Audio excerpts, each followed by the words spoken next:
Ladies and gentlemen, we are back once again. JB Wins Dogon as happy to be streaming on another edition of Conscious Approach on YouTube. Thank you very much for tuning in. Thank you very much for subscribing to the channel. Thank you very much for joining the community as we continue to carve out our little niche of content creation. Thank you very much for being a member of this little community.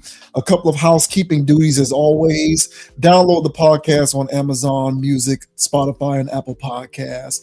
Check us out on Instagram and TikTok at Conapproach, CONAPPROACH.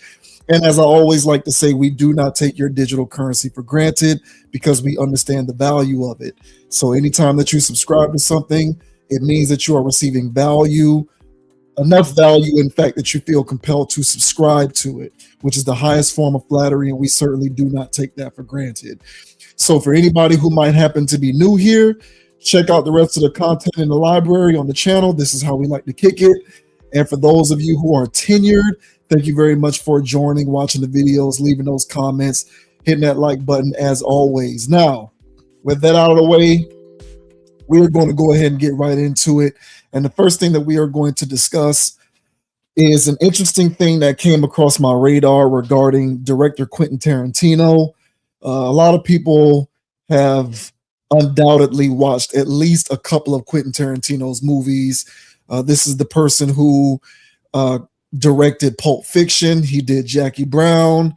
He did Django. He did, I believe From Dusk Till Dawn in the mid-90s was also him. Grindhouse and Planet Terror, along with Robert Rodriguez. Once Upon a Time in Hollywood, I think, is one of his more recent movies, along with Inglourious Bastards. A lot of these movies that are regarded highly amongst fans, people really look at his movies as seminal works of art. They really hold Quentin Tarantino movies in high regard. One of those that I believe is probably held in the highest regard, even to this day, is Pulp Fiction. One of the actresses that was in the movie Pulp Fiction goes by the name of Rosanna Arquette, and she was recently discussing her perception of certain aspects of Quentin Tarantino's movies, most notably the usage of the N-word in his movies, which often is replete throughout most of his movies, I would say. Django is the hard ER, but the more colloquial use of the word you hear very much so in Pulp Fiction, Jackie Brown. Well, you also hear the hard ER version in Pulp Fiction too. But the word is used throughout a lot of his movies in particular amount of abundance. And Rosanna Arquette recently gave public comments talking about how strange she thought it was that it appears as though Quentin Tarantino, throughout the history of his career as a filmmaker, has been given somewhat of a pass for the fact that there's such heavy use of the slur throughout a lot of his movies. So I thought that this was interesting. This says, Pulp Fiction actress criticizes Quentin Tarantino's N-word use, says he's been given a hall pass. Rosanna Arquette is speaking out about the language used in Pulp Fiction, saying she takes issue with director Quentin Tarantino repeatedly using the N-word in his films. In a recent interview with The Times, Arquette reflected on the legacy of the 1994 classic while acknowledging its cultural impact. The actress, who played the wife of a drug dealer in the film, said she still considers the movie influential but feels uncomfortable with the racial slur appearing throughout Tarantino's work. It's iconic. It's a great film on a lot of levels, but personally, I am over the use of the N-word. The actress also questioned why Tarantino has largely avoided sustained criticism for including the slur across multiple films in his career. I cannot stand that he has been given a hall pass. It's not art. It's just racist and creepy. Representatives for Tarantino did not immediately respond to requests for comment regarding Arquette's remarks. Debate around the director's use of the N-word has followed his work for decades. Tarantino's scripts, including those of Pulp Fiction, Jackie Brown, and Django, feature characters who use the word frequently, a choice the a choice the filmmaker has defended as part of authentic dialogue. The criticism is not new, though. Spike Lee publicly challenged Tarantino's use of the word in the 1990s, saying at the time that the director appeared overly focused on it and questioned whether it was necessary for storytelling. Filmmaker Lee Daniels has also raised concerns about the practice, arguing that the term carries cultural weight that should not be treated casually in film. At the same time, some actors who have worked closely with Tarantino have defended his approach. Samuel L. Jackson, a frequent collaborator who appeared in both Pulp Fiction and Django, he was also in Jackie Brown, has previously said that restricting writers from depicting how characters realistically speak would compromise storytelling. So that is Rosanna Arquette, and those are her thoughts on Quentin Tarantino and his indulgence in the use of the N-word throughout a lot of his movies. So what do you think of what Rosanna Arquette had to say about Quentin Tarantino's movies? I think she has a valid point. I did feel like it was being overly used. I felt like it was being sensationalized. I also felt the same level of weirdness of the N-word being used in the TV show Boondocks. I felt as though that was overuse of the term as well. And I think it's used as it's used to like spike interest. It's a buzzword that catches everybody's ear. And when these studios feel as though they have a green light to use them, then they overly use it. Now, we've talked on here about how we grew up in the melting pot that is Miami, and having friends from all different types of ethnicities and backgrounds. And one of the things that I realized, especially when I went to middle school, from my Hispanic friends, my brethren, is that they like to use that term a lot. They got the pass somewhere, and they use it. And they use it more than I feel as though it needs to be used. I feel as though they're filling in unnecessary blanks with it. And I felt as though they were using it because they could use it, and they were happy that they could use it. So they overly used it. It's like somebody that told a joke and people laughed, and then they kept going on with the joke, and then now it's not funny anymore. You should have just cut your ties, used it. It was a good little spice. Everybody felt that, but don't overly do it. And that's what I feel as though Quentin Tarantino does with his films. I feel as though because he feels as though it authentically represents what Black people be doing.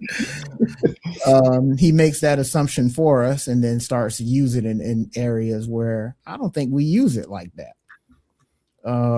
So I think he gets a little bit too anxious, a little bit too happy with the wordplay with that. And I felt that just watching it. I didn't know how other people felt about it, but to hear it from somebody from his community to say that, hey man, I peeped that. I personally think it's weird, and they don't care for it. And so kudos to that lady, this Miss Arquette, for saying what she feels. And I tend to agree. I feel as though he overuses it, and I don't know if he's doing it to be funny or to be insulting. I was more in the middle of insulting. That's where mine was leaning towards. But then again, it's art. So I just said, hey, it is what it is. And that's his rendition of it. And I just went about my business. But overall, what do I think about it? I personally don't care, to be real. It doesn't sway me one way or another.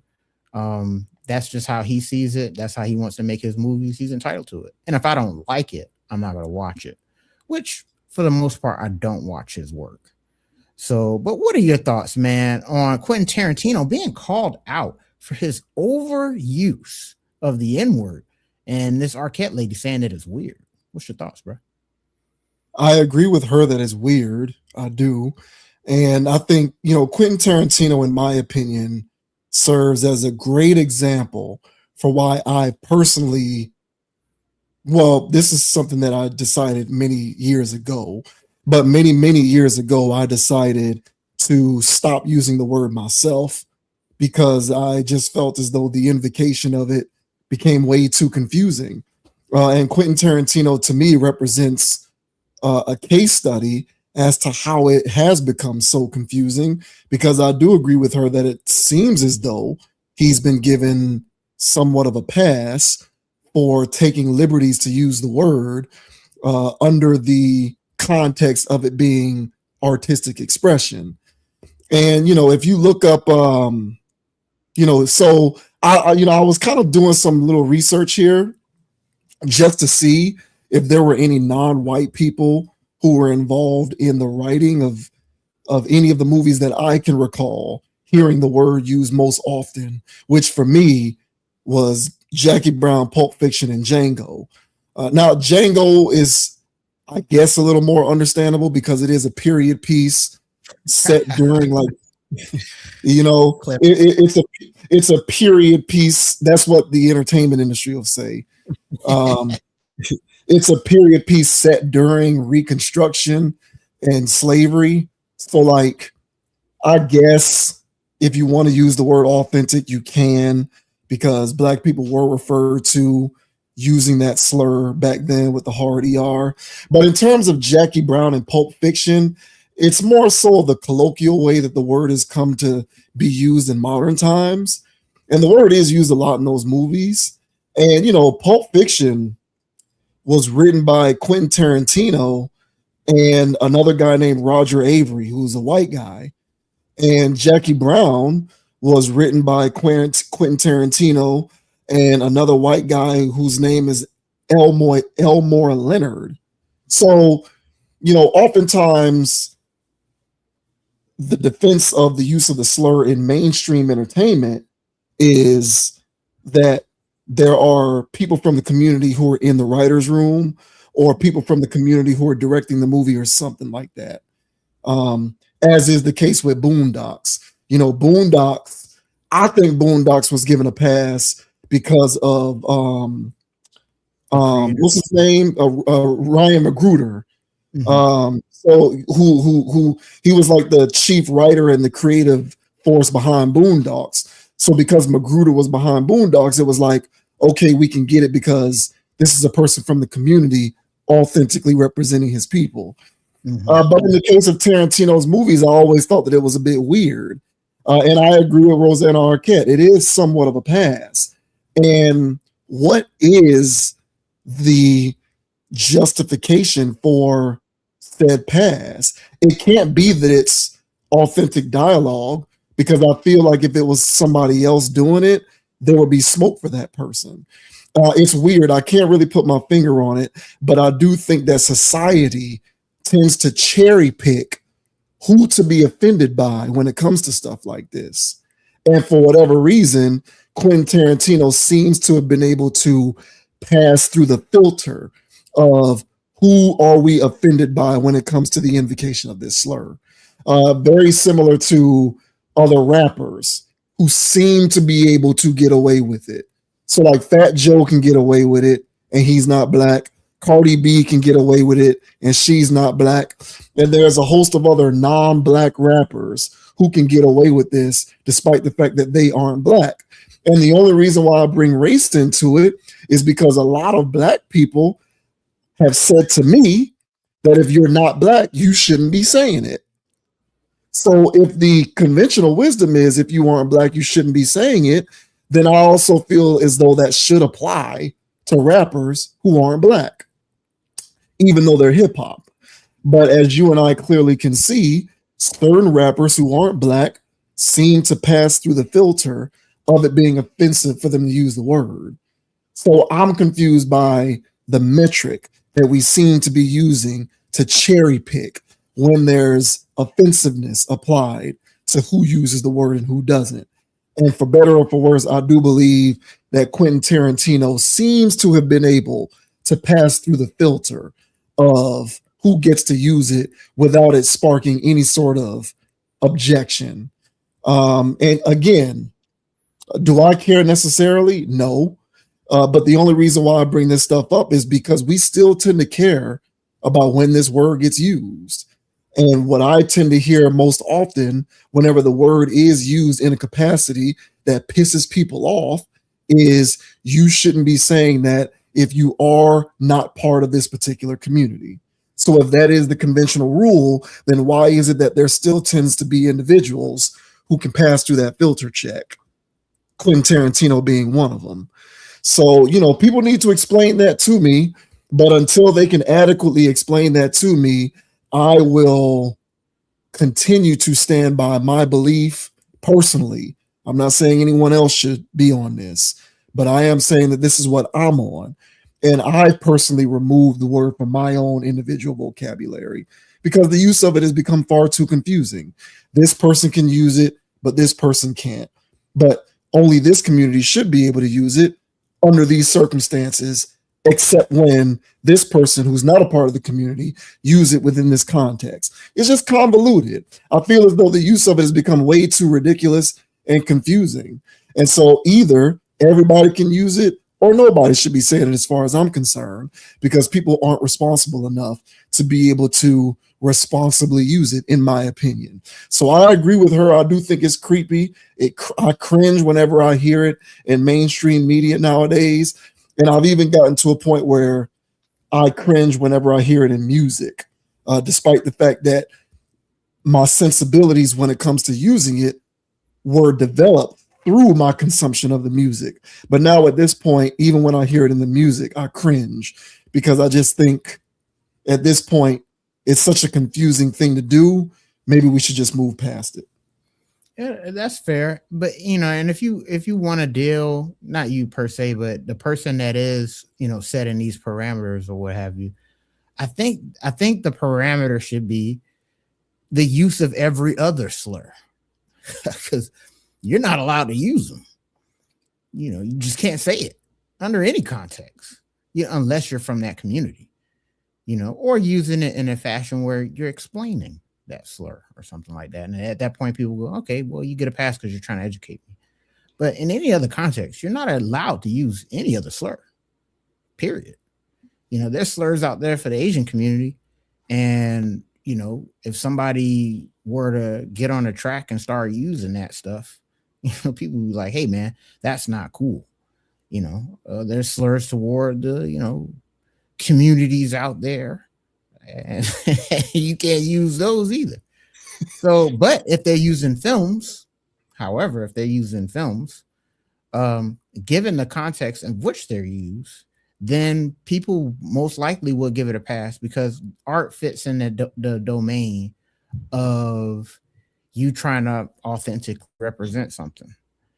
So whether it's a movie about Vietnam and people are using slurs about the Vietnamese people, and their soldiers or whatever, it's like, okay, well, that makes sense. I'm sure they would have said that in Vietnam. What would you call it? The time capsule piece or whatever it is. What do you call it? Period piece. Yeah, period piece. Yeah. So at that point, it makes sense. So what have you? So even with Jackie Brown and stuff like that, I mean, Jackie Brown had the blaxploitation type of situation going in with that, which also used that term quite a bit. And Pulp Fiction was also in this weird universe where, it was like, is this old time? Is this contemporary? Like, what's going on here? He uses those types of things, so he plays around with it.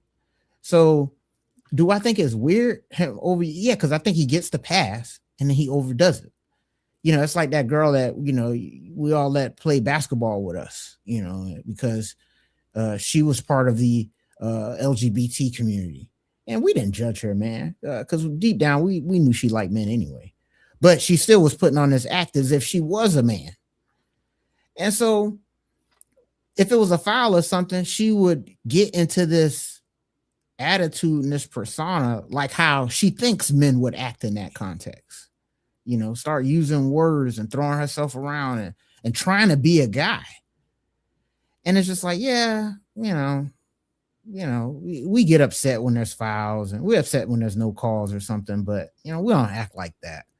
And I think Tarantino, when he gets the pass to use the N word, he uses it in context where it's like, well, we don't really use it like that or whatever. And so, I just think it's a misuse of it intentionally because he thinks it's funny. And I think other people that see the intentional misuse of it find it funny as well. Like the dead N word storage part, I couldn't find out why that was so viral and why so many people liked it. So I'm sitting here watching it, and he's sitting here talking about this dead N word storage. And the banter back and forth was comical, I guess. But at the same time, I was like, I'm not seeing why we have to use this kind of language. But it's not meant for me. It's meant for people who think that's funny. So if there was people out there that did have the artistic pass to use slurs in movies, and they can use that slur artistically, but to also make fun of that group of people, let's say you don't like LGBT and you're using that slur very freely, because everybody else that wants to use that slur but can't use that slur can now watch this movie and get that little kick out of it, if that makes sense. And that's what makes this weird. That's what the lady's calling out. And that's what she said is racist. Because he's not misusing it because he don't know no better. He's misusing it on purpose because he can use it. And it's his way of doing it without doing it. So I think that's what he does. And and honestly, for the people out there that wants to continue to get offended about it, I've said this on numerous occasions whenever we cover the N-word topic, is I've just decided to remove myself from the conversation completely. And I think that's the best thing to do, because for people out there that want to use it to offend you, you cannot let them have that level of control over your emotions, and because they're using it to control your emotions. So if there is somebody out there trying to use it in an offensive manner, just remove yourself, just identify who that person is and just remove yourself from the conversation or that person or whatever. So in this case, Quentin Tarantino, I think Django's a funny movie. There's scenes in there that I laugh. So I'll watch it. But I'm not going to sit here and be a fanboy of the guy or anything like that, or fall over a chair to try to watch a Quentin Tarantino movie. He's a director, producer guy that I think is okay. But there's that part of me that goes, yeah, he likes to use these slurs freely. I kind of don't like that. Therefore, I kind of don't like him. And you're entitled to that, but move on. All of this stuff, you want to, picket and riot and, because somebody used the word, get real comfortable with picket and rioting, because nobody's going to stop. So that's within your race or outside of it. So I just remove myself completely from it. And that way I can sit here from a, 30,000 foot view and comment on it versus emotionally getting disturbed by it. So Tarantino can make a slur-filled movie next week. It's not going to change my opinion on him. I think that he does what he does. And I think everybody else should, for the most part, remove themselves from this conversation like that, if that makes sense. I agree, but you and I both know that'll never happen. And that's my point, is we seemingly cherry pick when to be offended by who's using that word, depending on, we seem to cherry pick when to be offended by the use of the word, depending on who's using it and within what context. And I kind of feel like it should just be all or nothing. Either everybody should be offended by it or nobody should be offended by it, because to your point, people are going to continue to use it. And I remember many, many, many years ago, during the Linsanity, Linsanity craze, when Jeremy Lin was tearing it up for a month and a half, playing for the Knicks, I forget the name of the publication, but somebody released an article, or there was a cover of a magazine or something, and Jeremy Lin was on the cover, and the headline was like "Chink in the armor," and there needed to be a retraction because you know a lot of heat came down on them because of the fact that this slur was being used to refer to Jeremy Lin. And so they had to apologize and issue a retraction and all of this good stuff. And to your point about, applying the same standard for other slurs, I do agree with that. But the difference between that particular word and the one that Tarantino uses in his movies is that word that was used to refer to Jeremy Lin hasn't been propagated to mean a term of endearment in the modern sense, I guess. And so that furthermore has added to the confusion that I have to kind of learn how to best reconcile. And, once again, I have decided that the best way for me to reconcile that confusion is to just not use the word at all, personally. But I hear where you're coming from. I do think that a word shouldn't have the ability to incite anybody's emotions in that profound of a manner. But you and I both know that that's what tends to happen. It's certainly not a one size fits all. And depending on who's saying it and within what context, there's going to be outrage, despite there being a supposed standard for the use of the word, which is it's off limits unless you come from a particular community. But we tend to kind of turn a blind eye to that particular standard when it comes to movies like Pulp Fiction or Jackie Brown. And so I do think that it's interesting. It all depends. There's that adage that, when it comes to like adult content, I'll know it when I see it. I can't describe it, but I know it when I see it. And a lot of people have raised concerns about the use of sex scenes in movies and TV. And there's the use of sex scenes in entertainment in order to advance the plot. But then there's it takes on a different tone when it becomes more gratuitous. And I think at times when it comes to some of Quentin Tarantino's movies, sometimes, not all the time, I think the use of the word has crossed over from authenticity into the lane of gratuitousness. Yeah. and I do think that there's a tendency for that to rub some people the wrong way. And I'm not here to litigate it at all. I'm merely asking for why it is that we tend to cherry pick that not being offensive, but other people using it in their art as being offensive. What's the difference?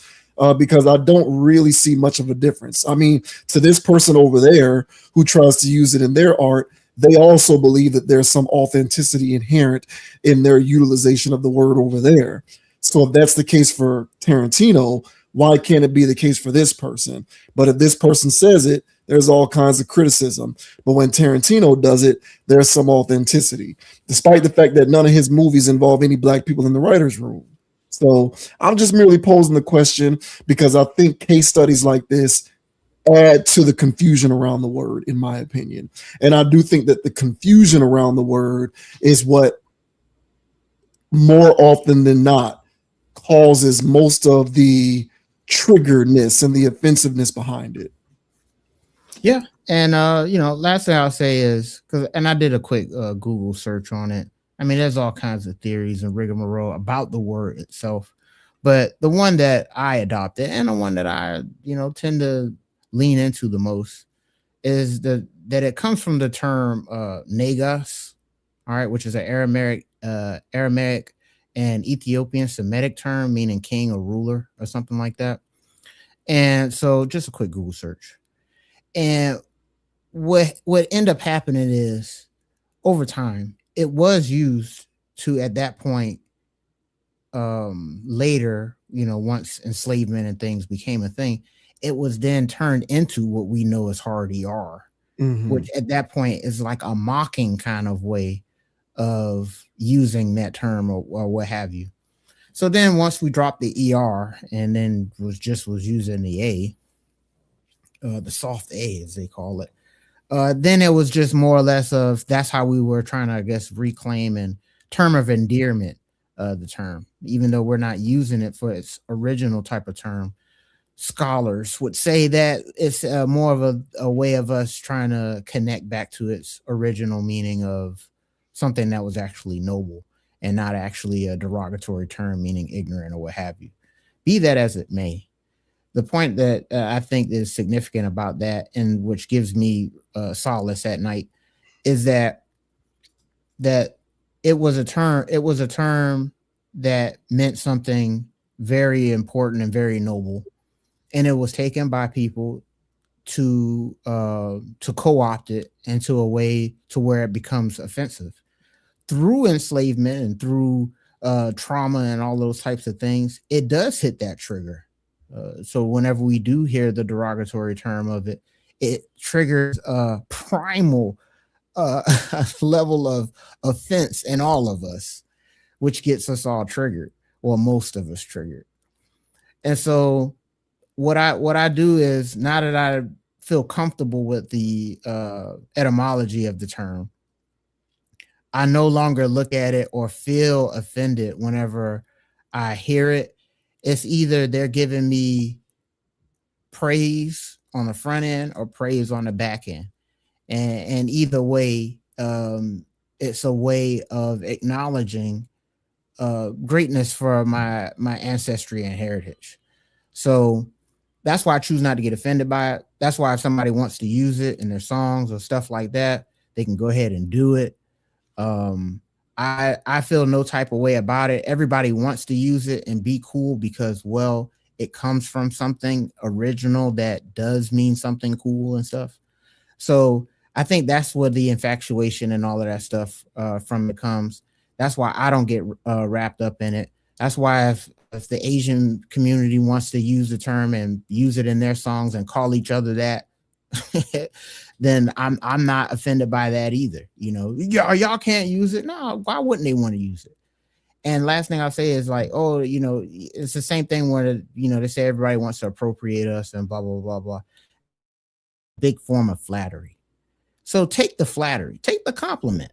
You know, it might come in a way that's unique or something, but these are ways that you are being complimented for things that you have either historically done or can just naturally do rolling out of bed. So let's not get offended by a word. You know, let's just take it in a way where it's just like, it's a way that, you know, you can actually feel better about, you know, your ancestry and you know who you are as a person, instead of always being offended at every turn. I think that's manufacturing of social engineering and mind control, in the sense that people don't even know where the term even originated from. So yeah, I just wanted to say that and mention that, because you know a lot of stuff get lost in the sauce and thinking that you know these people just created a word. They didn't. You know, they took a word and then they tried to make it offensive. But even in trying to make it offensive, you're still acknowledging the origins of those people. So just wanted to state that as well. Yeah. You know, more people probably should think of it that way, but you know, let a particular person say it tomorrow, and there's going to be outrage and outrage, and the demand for an apology. Hey, and they might get fired from their job too. So, hey, man. It is what it is, dog. Be careful. Yeah, I do think he does get a pass, but I think he gets the same pass as Fat Joe.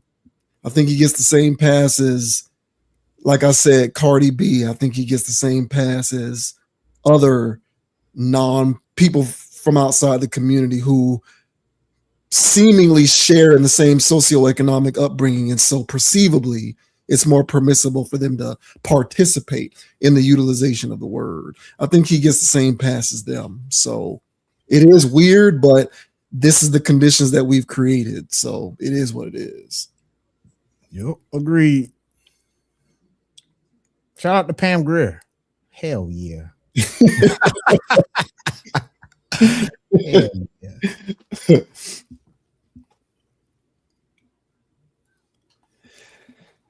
And now for a continuation of the Magic City Monday story. So we actually talked about this last week.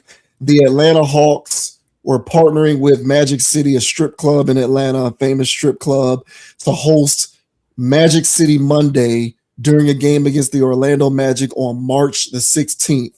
And a lot of people had a problem with this and they took issue with it. They voiced their concerns. A player who played for the San Antonio Spurs, he was formerly with the Boston Celtics, Luke Cornett.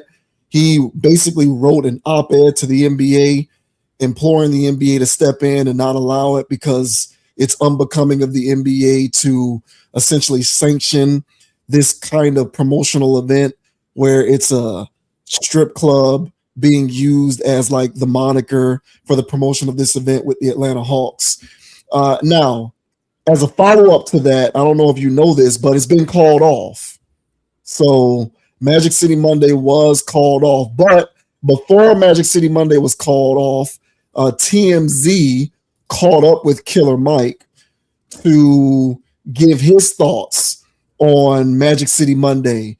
And, Killer Mike, needless to say, is in favor of Magic City Monday. And he thinks that people should stay out of Atlanta business because you just don't get it if you're not a fan of the Atlanta Hawks Magic City Monday program.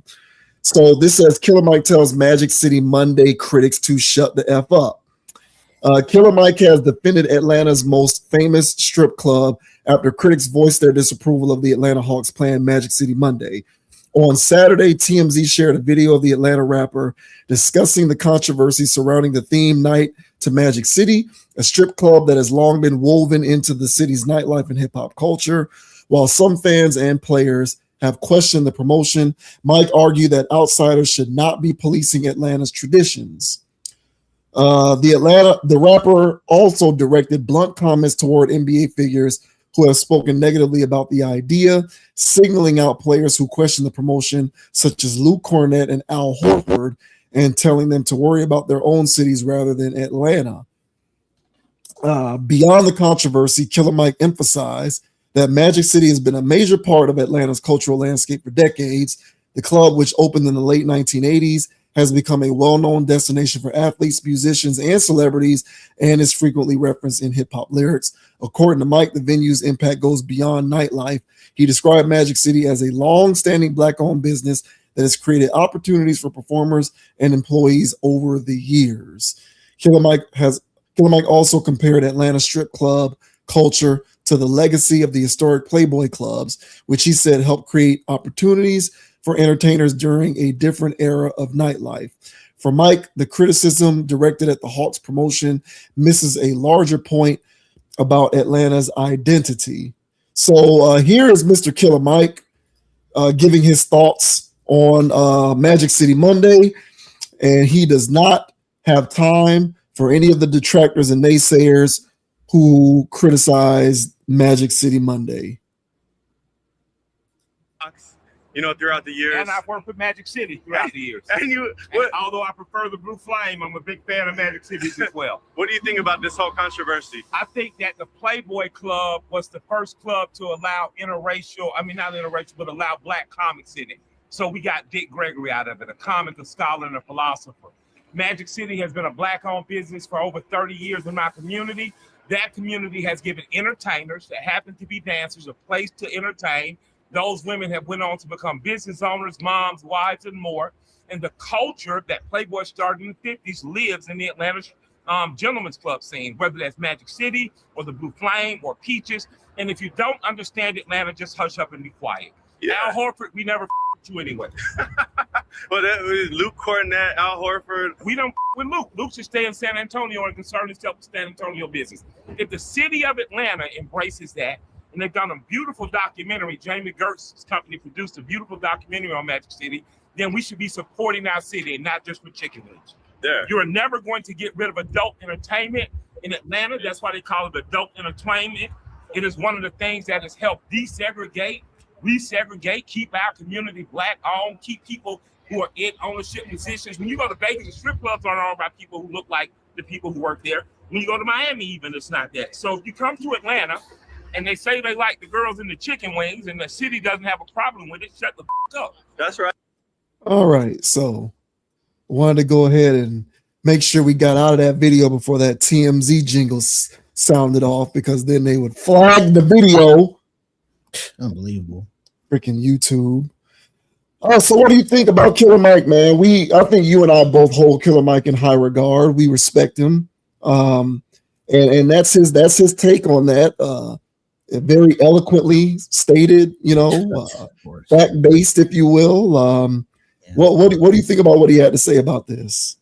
At last week when we were talking about it, and I was like, "Hey, man, I just hope Killer Mike don't get out there and start performing." Well, you did say that, yes. Yeah. He did something worse than get out there and perform. He sat there with TMZ and presented some level of dissertation to explain why Magic City needed to be at an Atlanta Hawk game. Look, man, I've historically been a Killer Mike supporter. He has gotten involved with some stuff that I didn't necessarily agree with, but I was looking at the greater good, the greater cause, whenever Killer Mike would involve himself in certain things that I felt like, we kind of don't do that. Particularly in the realm of politics and stuff like that. And his running mate, not literally, but his running mate with all of this has been T.I. That's why I brought up Killer Mike last week, is because those two have been running together, being these ambassadors of Atlanta and therefore the ambassador of Black people, damn near. And I'm not, I was like, all right, y'all got it. Y'all do y'all thing. So long as y'all, put the people first, we need somebody in there to shake hands. All right. Well, now I'm starting to see, as time has gone on, where their allegiance lies. And in this context here, hey man, I've attended strip clubs. Okay. And honestly, I'm not saying I won't ever attend another one again. All right. This is what I can say. The strip club don't belong at a basketball game. And I'm pretty firm on that. All right. And what I'm also saying is that anybody, listen, man, I don't think if you want to sit there and try to placate to people just by, enunciating your words and saying all that stuff and saying, hey, the white man does it. The Playboy Mansion did this and this and that was adult entertainment. Well, we know what they were doing at Playboy and all of that stuff. Like we know what they were doing, because those were the Diddy parties before the Diddy parties. And whenever you center the culture of your people around adult entertainment, all right, that's an underworld lifestyle. So to say that underworld lifestyle is the culture of Atlanta, and when you saying that encompasses everybody. So at that point, why can't Magic City have a Monday at a middle school? Why can't Magic City Monday be at an elementary school, a daycare center? Since they're pillars of the community and help put people on and creating business owners and all this other crap he talking about. See, bro, I normally don't want to go to task on somebody like Killer Mike, which again, I held in high regards. But this to me, for whatever reason, is something that I'm not playing with. Last week, I was visibly disgusted, and I rarely get disgusted on these things. Honestly, I make jokes about a lot of stuff because this stuff out here is laughable. But to me, that was really offensive. That offended me for whatever reason. And now Killer Mike coming from wherever he's coming from to say this, and I'm supposed to, and this is what he want me to do as a black man listening to this. They go, yeah, that's right. White man does it. And they don't say nothing about that. Yeah, that's racist stuff. Hey, yeah, man, they creating business owners. Yeah, Killer Mike's right. And yeah, but I don't even think that no one would say anything though. Like I think if Playboy tried to have a Playboy night at the Staples Center, people would probably object to that too. They would. So which is again that was what you call a straw man argument as well, because you bringing up something that ain't got nothing to do with nothing. And that was a different time. And again, we already know what Hefner was up to. So, and don't be bringing around Dick Gregory, a philosopher. He's a comedian. And that was another thing that Malcolm X said too, which is somebody that, you know, Killer Mike would love to promote or whatever. He said that he just said the black community, whenever we got people to talk for us, we've got musicians, comedians, all right, and all these other athletes. There are the people that's speaking for our community. So why you want to sit here and say that Dick Gregory, a philosopher and a comedian? He was a comedian, dog. So don't sit here and tell me about what they did for Dick Gregory. You only named one person, dude. And don't sit here and tell me that those girls were stripping to pay for college. And they put their kids. Don't give me no Players Club ass narrative. What you spitting, bro? You supposed to be around here building up kids, building up the communities. So build up communities with strippers. Bring the strippers with you, bro, because that's Atlanta, ain't it? Or there's a time and a place for that. Don't get me started, bro. I can't believe Killer Mike went there. And I was like, nah, I'm gonna take it easy on him when I get on air, because you know that's my dog. No, I watched it again. I watched him again, bro. You insulting me. So nah, dog, I can't go for it. I got more on the back end, bro. I can go for an hour on this topic alone, bro. But what are your thoughts on Killer Mike saying that, hey man, if you're not for Magic City Monday, then F you? What are your thoughts, dog? No, I really don't have much more to add to what you're saying here. You know, words mean something. Now, do words have to be powerful enough to trigger your emotions at all times? No. But does that mean that they are devoid of meaning? It does not. Like, words mean something. So the context in which certain words are used matters. And when you say that a promotion of this nature is essentially an authentic representation of what it means to be a part of the city of Atlanta, what you are therefore saying is the city of Atlanta is synonymous with strip clubs. Now, if I were from Atlanta, I would be offended by that notion. Like, if I don't come from that walk of life, even if I patronize the club even if I patronize the club once or twice or however many times I may or may not have been there, I don't feel comfortable with accepting the idea that the city that I come from, which is something that I should take pride in, is synonymous with adult entertainment or strip clubs. That is not an equivalency that I am willing to accept. No different than me accepting the equivalency that hip hop is synonymous with black culture. I don't accept that. And, I've said it before and I'll say it again, because I'm not trying to get tangential here and take this into an attack on the music industry or hip hop as a whole. But I've said before, the mainstream representation of hip hop music is somewhat homogenized. Are there all kinds of different artists making different kinds of music? Yes. But when it comes to what's mainstream and when it comes to what's popularized and when it comes to what the industrial complex of the music industry puts the most money behind, it tends to be music of the sexually charged, ignorant variety. And so when that becomes the tone of the music that is popularized, and you pair that with this idea that this music is synonymous with my culture, what you are therefore telling me is that my culture is synonymous with hypersexualization and ignorance, along with violence and all of those other themes. I refuse to accept that notion, but you're giving me this as a byproduct of the way that you've commercialized the music. So if I have to accept that the music has been commercialized in this manner, then I refuse to accept that that music represents my culture, because my culture is not synonymous with hypersexualization, ignorance, and violence. I don't accept that. So I carry that logic over into how I receive this kind of thing. Like, if I'm from Atlanta, I feel some type of way about the idea that my city is synonymous with strip clubs. And I didn't put that out there. Y'all did. Y'all are using words like authentic and culture and representation when you're talking about this promotion. If you first, I would take issue with it even if you weren't using those various innuendos, because there are kids who go to basketball games. There are families who go to basketball games. So you should be removed from association of that nature.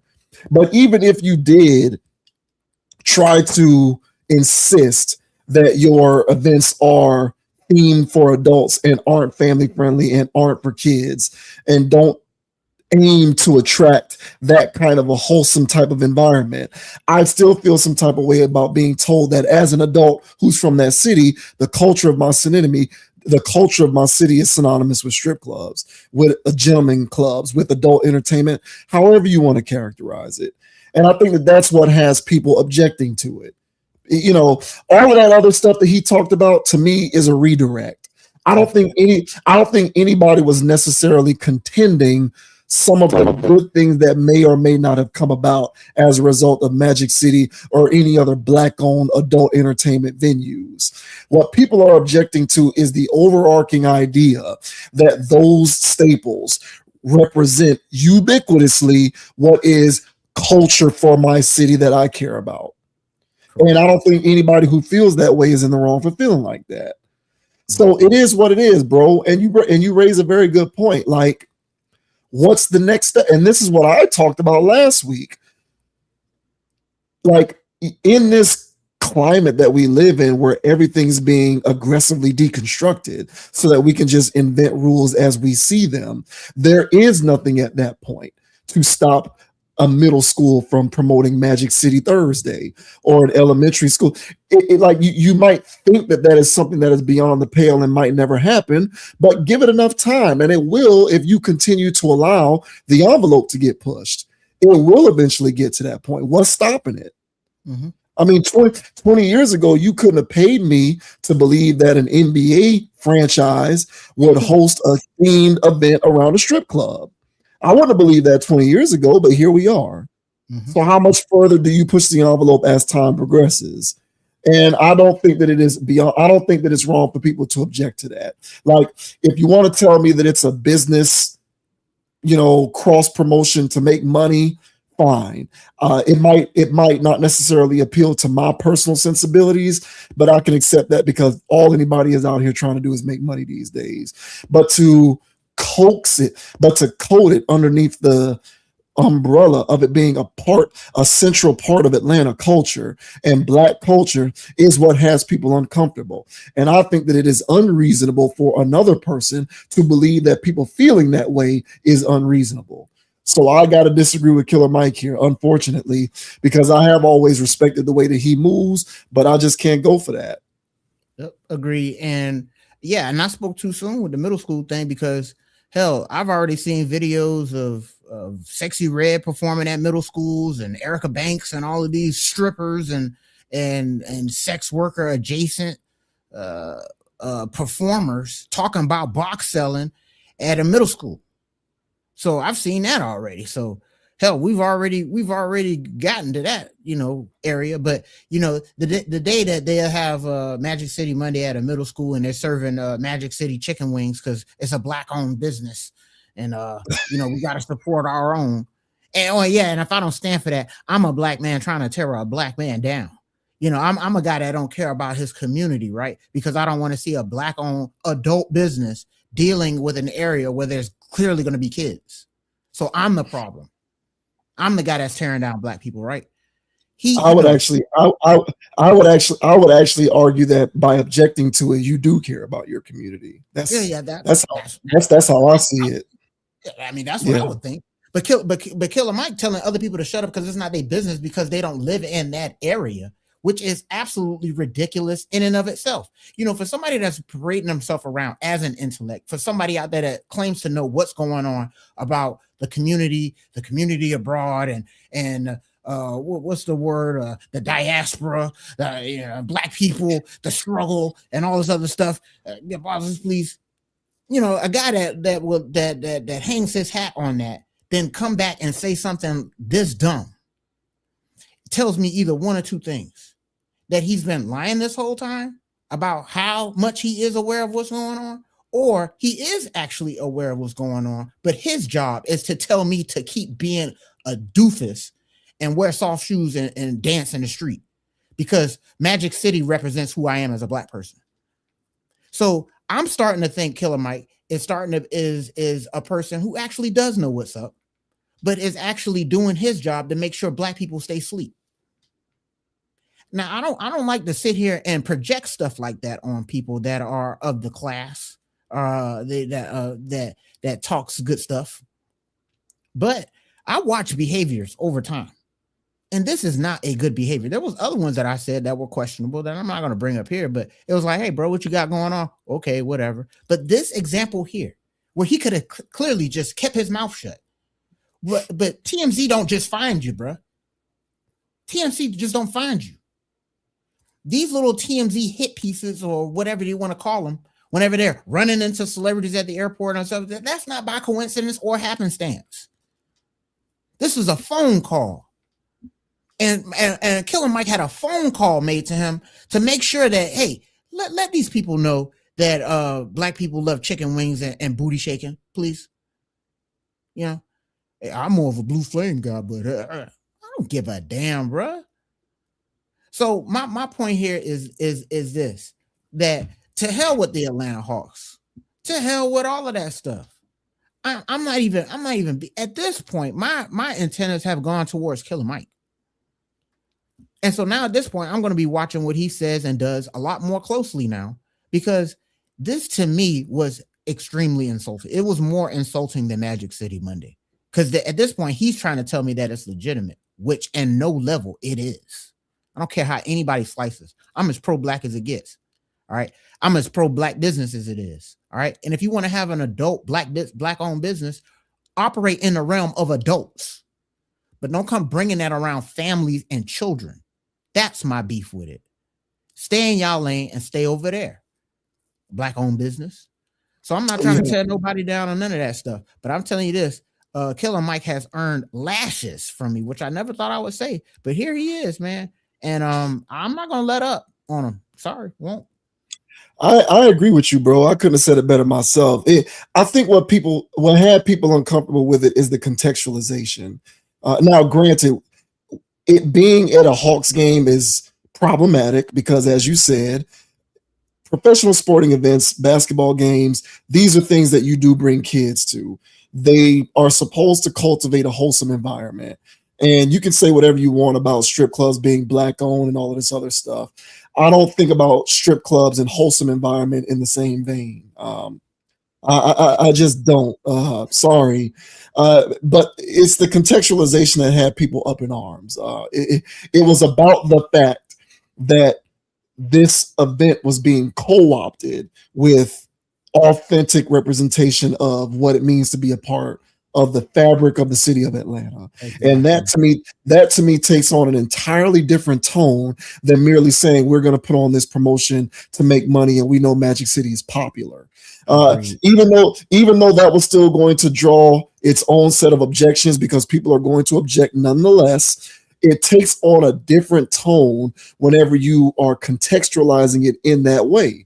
It's a very subtle, pervasive way of suggesting that your culture based upon where you come from. So how you identify regionally in terms of location and all of that good stuff is synonymous with this type of entertainment. And that rubs people the wrong way. And I don't think that there's anything wrong with people feeling some type of way about that.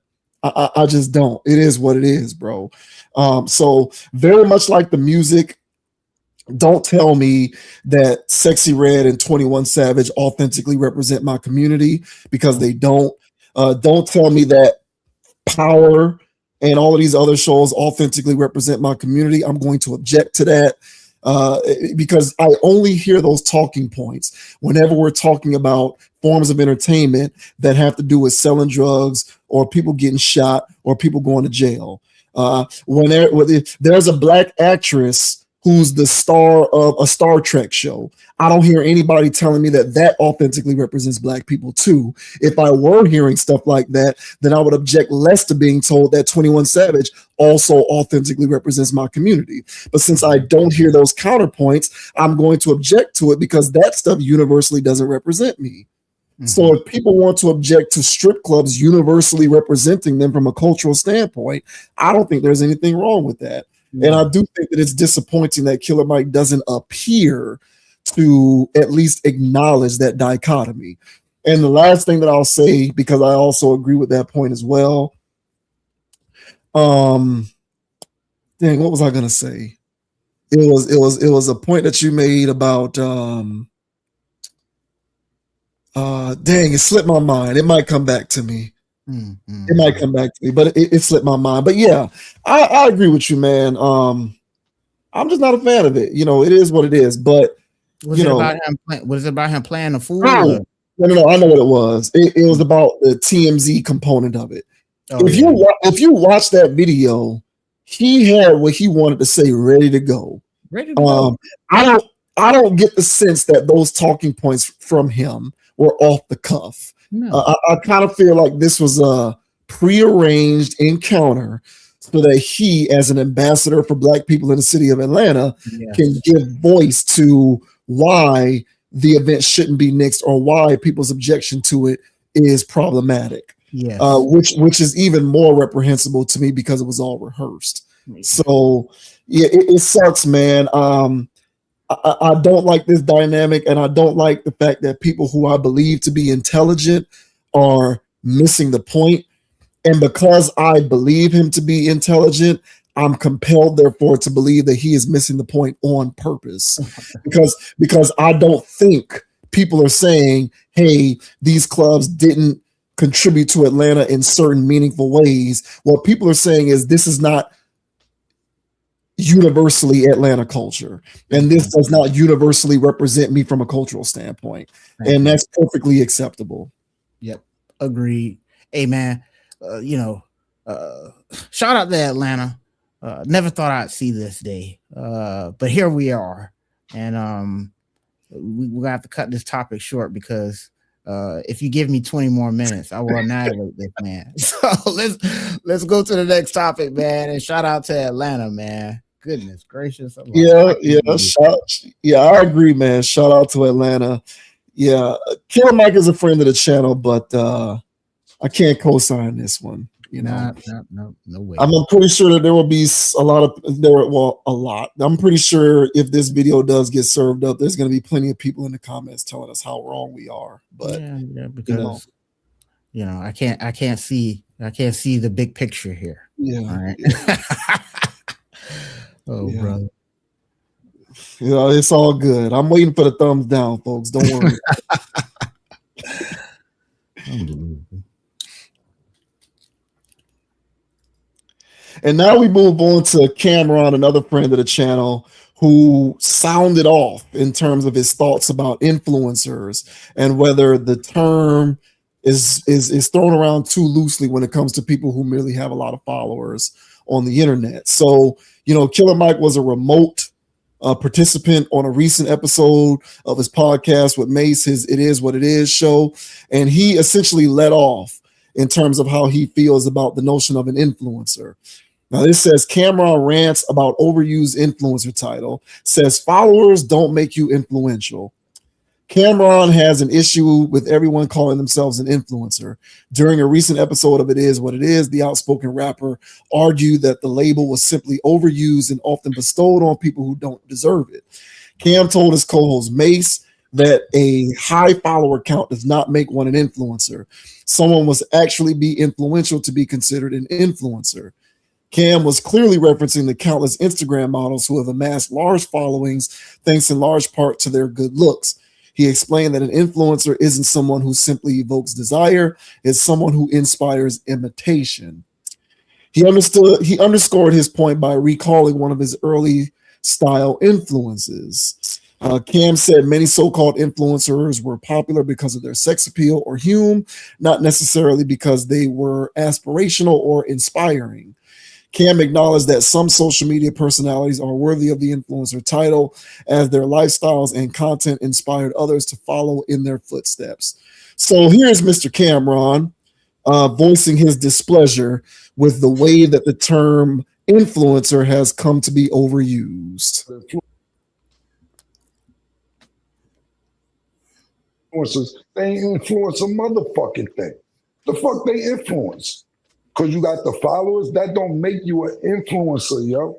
It don't. Who the fuck you influence? Nobody. You ain't make nobody want to do nothing but want to hit it. That's it. They just want to hit it. But besides that, how'd you influence them? I'm not saying that's for everybody, because it is motivational people out there and people that you be like, yo, I want to be like this person, or this person is motivational. No, man, not everybody that's labeled an influencer influences you. I think they need to come up with another word for it, to be totally honest with you.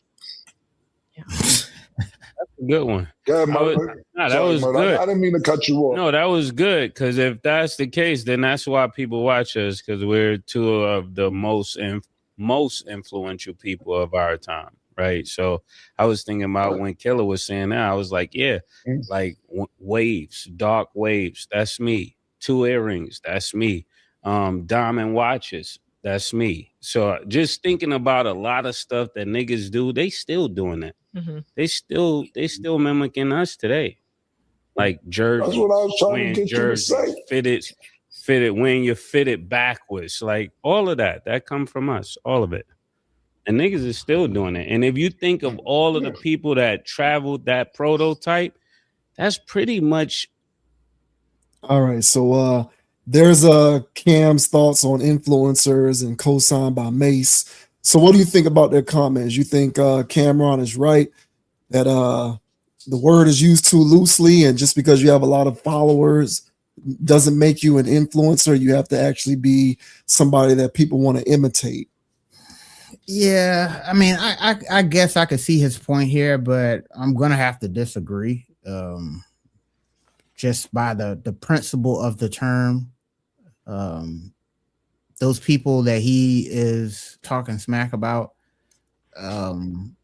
yeah, they still get the job done as far as technically speaking.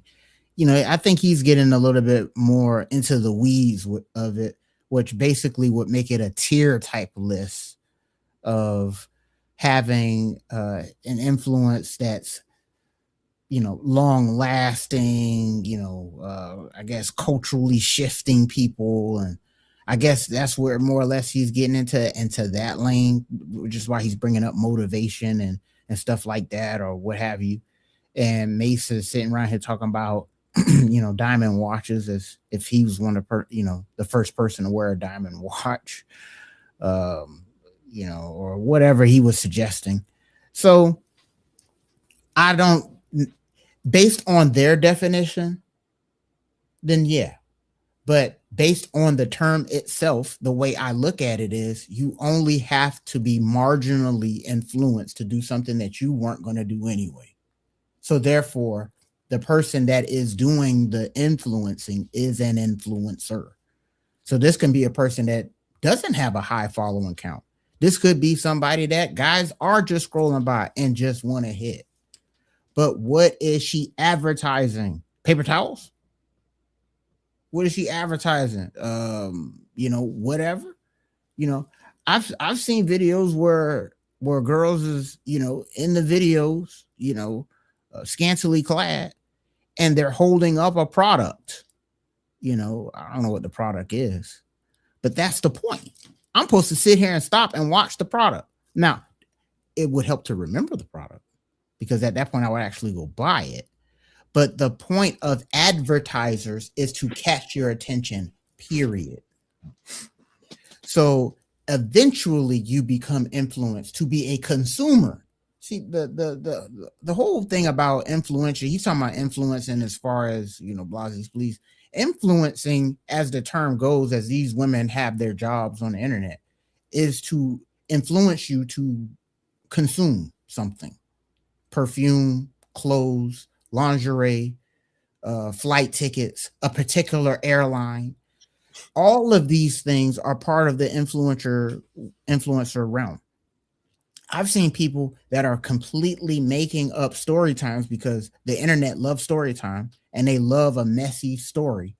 All right. So people will create a messy story, have a story time timeline where they're on part 11, and it's all to promote Tinder because they keep bringing up Tinder. This person is getting paid by Tinder to create story time. Now they've got hundreds of thousands of views over all of these videos. And these hundreds of thousand people that are tuning in for messiness are actually getting subconscious advertisements sponsored by Tinder. That person is an influencer and they don't have a lot of subscribers. She ain't bad. Some guys don't want to hit. They just want to hear a messy story. So the point I'm trying to say here is I see what he's getting at. But my point is that these corporations who are paying these influencers call them influencers for a reason. It's because these people are the new commercials. And so they will gladly pay these small time creators, call them influencers, just so they can get their products consumed. So at the end of the day, I hear his point, but I think at the baseline as a principle, these people are influencers, whether they have 100,000 followers or 10, they're doing their job. But what are your thoughts, man, on what Cameron and Mace had to say about influencers, basically saying, what are y'all doing and who is y'all influencing? What are your thoughts, bro?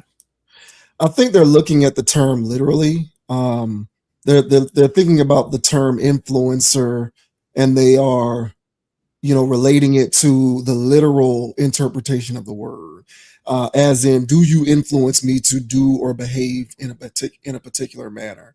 Correct. And if it doesn't pass that particular standard, then to them, you're not really an influencer. You're just somebody who's popular. And I can understand the point that they're trying to make with that, but the term influencer, as it's used in corporate advertising and marketing and in social media world, it's just a word that's been used to describe essentially a brand ambassador online. They use the word influencer, but really what it is brand ambassador. Like at my last job, I actually, when I was still in Tallahassee, I worked for a publisher, and my company paid for me to get a rental car to drive down to Boca to stay at this 5-star resort for like a couple of nights. And the resort was paying for me to stay there. And they just wanted me to go down there and take pictures and post. Now, I'm not an influencer in any kind of way. I don't got a lot of followers, but they still refer to me as an influencer anyway, because my role within the context of what I was doing was to be a brand ambassador for this resort. So my official designation during those 2 days was influencer. Do I have thousands or millions of followers? No. But for that small period of time, I was a designated influencer on behalf of that resort. Yes. So the word is just used in economic terms these days to refer to somebody who's a brand ambassador. And I think, Cam and Mace might be looking at it a bit literally. However, having said that, I have to disagree with Cameron using his own logic. So if I were to go along with his logic about an influencer truly being as such, if they are influencing actions and behaviors and imitation, then I have to disagree with Cam. I have to disagree with him because, talk about social deconstruction and the aggressive normalization of sex working. These women who are sex workers or sex worker adjacent, they are influencers because they are influencing women to do the same thing. Yeah. The sex working has become this mundane, mainstreamed commercial occupation. That is what sex working has become now. All right, you got single mothers driving around advertising their OnlyFans on their vehicle, dropping their kids off to elementary school. You know what I'm saying? Yes. Yeah. So this notion that they aren't influencing behavior, I disagree with Cam on the basis of his own logic. Yeah. Because as we have broken down the stigmatization attached with being a sex worker for profit and made it something that is essentially an occupation that you clock in and clock out for, like it's no big deal. Like, at least from the standpoint of this particular conversation, women in droves are going to follow. Women in droves are moving to imitate that. They're signing up for OnlyFans left and right. You know, they're getting their OFs. They're trying to be models. I see it all the time. You think all of these women are in the gym taking selfies wearing very, very tight gym clothing just because they want to post it to their page for them to look at and them only? No, they're doing it because they're trying to curate some sort of an internet career for themselves based upon how profitable the sexual marketplace can be. And I don't give a damn what anybody tells me. Being a gym influencer or anything in which you leverage your existence or your physical appearance, that is a part of the sexual marketplace. Period. It is. I don't care how you try to explain it away. That's the sexual marketplace. You don't have to be busting it wide open to be making money on the sexual marketplace. There are a litany of capacities in which you can participate in the sexual marketplace. Being a model or being someone who leverages their looks is merely an aspect of that. Mm-hmm. And that to me is a form of imitation. So using Cam's own logic, I disagree with him because that is something that people are trying to copy. It's a formula that people are trying to replicate on a daily basis. And people feel less of an apprehensiveness towards replicating that formula now that we are essentially creating a culture in which participating in that walk of life no longer carries with it the same stigma that it used to. So since everything is happy-go-lucky, everybody starting OnlyFans, everybody be a sex worker, everybody, be a box rapper, since all of this stuff is now cool and more mainstream, socially acceptable, it is something that people are readily trying to replicate on a more frequent basis. And because of that, even along Cam's own logic, I disagree. They are influencers. You might not like it, but this is the world that we live in. They are 100% influencers, for better or for worse. Yeah, I think they're both taking it from the perspective of them being rappers, and Cameron wearing all pink, and now he got everybody wearing pink, or the women on OnlyFans busting it wide open and making money, and so now all the women on OnlyFans busting it wide open and making money. You're right, but which one is the one that got all of them doing it? You see what I'm saying? Like, that's where they're at. Who is the guy that started wearing diamond watches? Mm-hmm. He's the influencer. The rest of y'all are just clones. You see what I'm saying? That's where their logic is. So they're in that realm, in that ballpark of who made the splash. That's the influencer, and everybody else who's just doing stuff that ripples around the marketplace are just following the lead of that initial, trailblazer. Because Cameron was the first dude to wear pink, for instance, right? Or Mace was the first guy to wear diamond watches. So that's what they think. And so since that's what they think that in order to be on their tier, you can't just be called an influencer because that's who we are. Y'all got to be called something else because y'all don't do what we do. So right now we're influencers as far as the podcasting game. Now everybody want to now all these rappers want a podcast. We influence. That's where they coming from, bro. That's what I'm saying. It's ego stuff. That's where these dudes is coming from. But he said when you do where is it? Influence is when somebody wants to do what you do. There you go. Yeah. So when you do something and people want to be like what you're doing, that's influential. So if I'm to take that verbatim, and I agree with you. I do think that that's the place that they're coming from. I would just still disagree using their own logic against them, because in a vacuum, if I'm doing something, whether I got it from somebody else or not is irrelevant. If someone got it from me, then it is what it is. Mm-hmm. So all of these people that he talked about, Instagram models and whoever else that you want to throw in that bucket, because it's not just women. You can throw guys who are trying to be trainers and gym influencers into the same boat. Everybody's trying to cash in on this train. But if somebody got some game from a particular area, replicated the formula, then yeah, wherever they got it from, you know, that you can acknowledge that. But then there's also the fact that people are now getting it from me too. So that fundamentally also makes me an influencer based upon what he said about people wanting to do what I do. Like I'll tell you firsthand, bro, according to that logic, I'm an influencer because then you got to go, but then the argument becomes how many people, you know. You're getting into at that point you're getting into the weeds with that. That's at that what I'm point. saying. Because then how do you reconcile people who do have millions of followers but you don't consider to be an influencer? Correct. Like those millions of followers do mean something. So how do you explain that? Yeah, because I'm gonna tell you right now, we aren't huge on YouTube, but I know a handful of people who weren't even thinking about doing anything like this until they saw me doing it or until they saw us trying it. People who I know personally. And next thing you know, all of a sudden they see that I'm trying it. And so here you go, these random people who I know from the basketball court or from this place that I used to work at. And now they want to try and do YouTube. So I'm an influencer at that point. And I don't got a gang of followers. Like it's an amalgamation of several factors. At the end of the day, it's about the amount and it's also about the trailblazing impact of it. But make no mistake about it. You don't have to be first and you don't have to be the only one.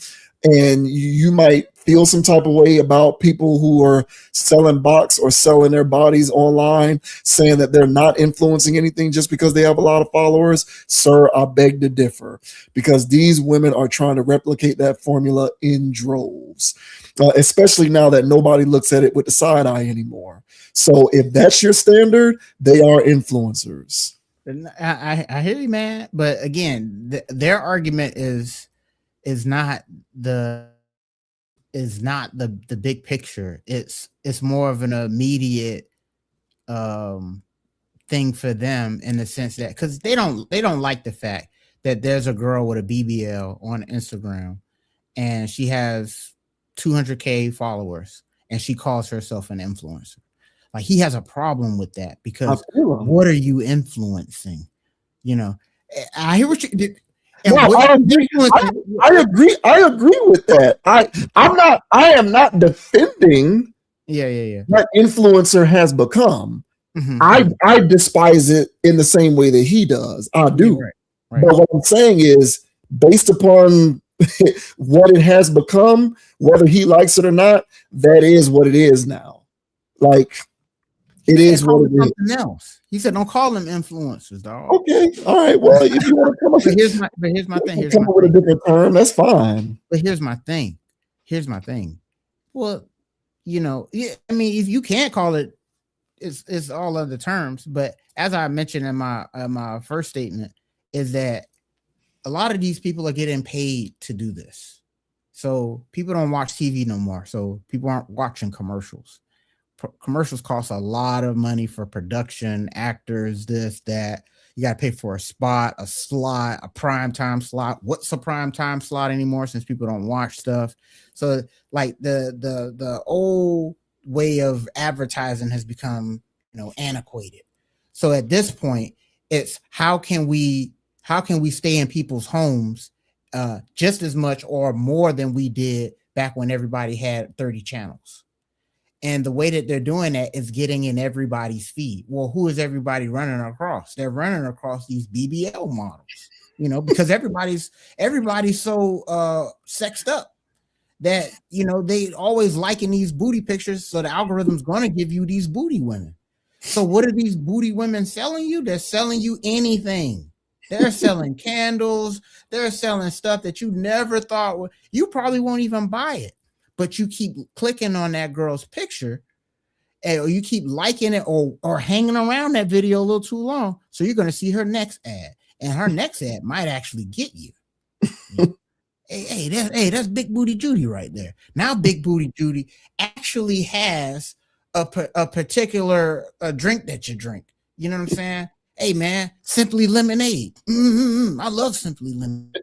You go, damn, I do love Simply. I haven't bought Simply Lemonade in about a month. then you go cop Simply Lemonade. And you said Big Booty Judy don't influence you? She got you.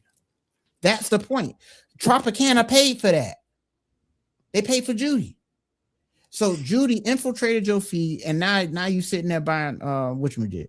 So that's the level of influence that they're doing. That's why they're influencing your purchasing. They're not influencing movements. This ain't civil rights. This ain't, you know what I'm saying? This ain't other stuff. This isn't influence like that. This is if you buy something that you weren't going to buy earlier. If you ask me, they are influencing movements. The movement toward people just being a sex worker. Well, to me, they are influencing a movement, bro. So, like all the way around, like if you apply his logic to what's happening in the world, especially within the parameters of the example that he used, which is essentially women who are online selling sex, they are influencing a movement. They are, because there's more and more women trying to replicate that formula for themselves. So as far as I'm concerned, they are influencing a movement. Yeah, a rare disagreeing with Cam and Mace. I normally agree with those guys, but this one I feel as though this is more of unique to them, their perspective. But I agree with you, bro. I think that influencing happens on all levels, on all tiers, and people on all tiers could be considered an influencer based on that. So I can't get with this one, Cam and Mace. But hey, maybe next time. Listen, I agree with the spirit of their objection. What I'm having is my disagreement with them is basically semantic, because it's like, bro, I'm sorry, guys, but they are actually influencing people. They're just not influencing people in a way that appeals to your sensibilities, right. But they are influencing people. Trust me. You know how many of these girls are starting OnlyFans and doing whatever to make money because they see all of these other women doing it, and so to them it's like, why can't I do it too? That is influential.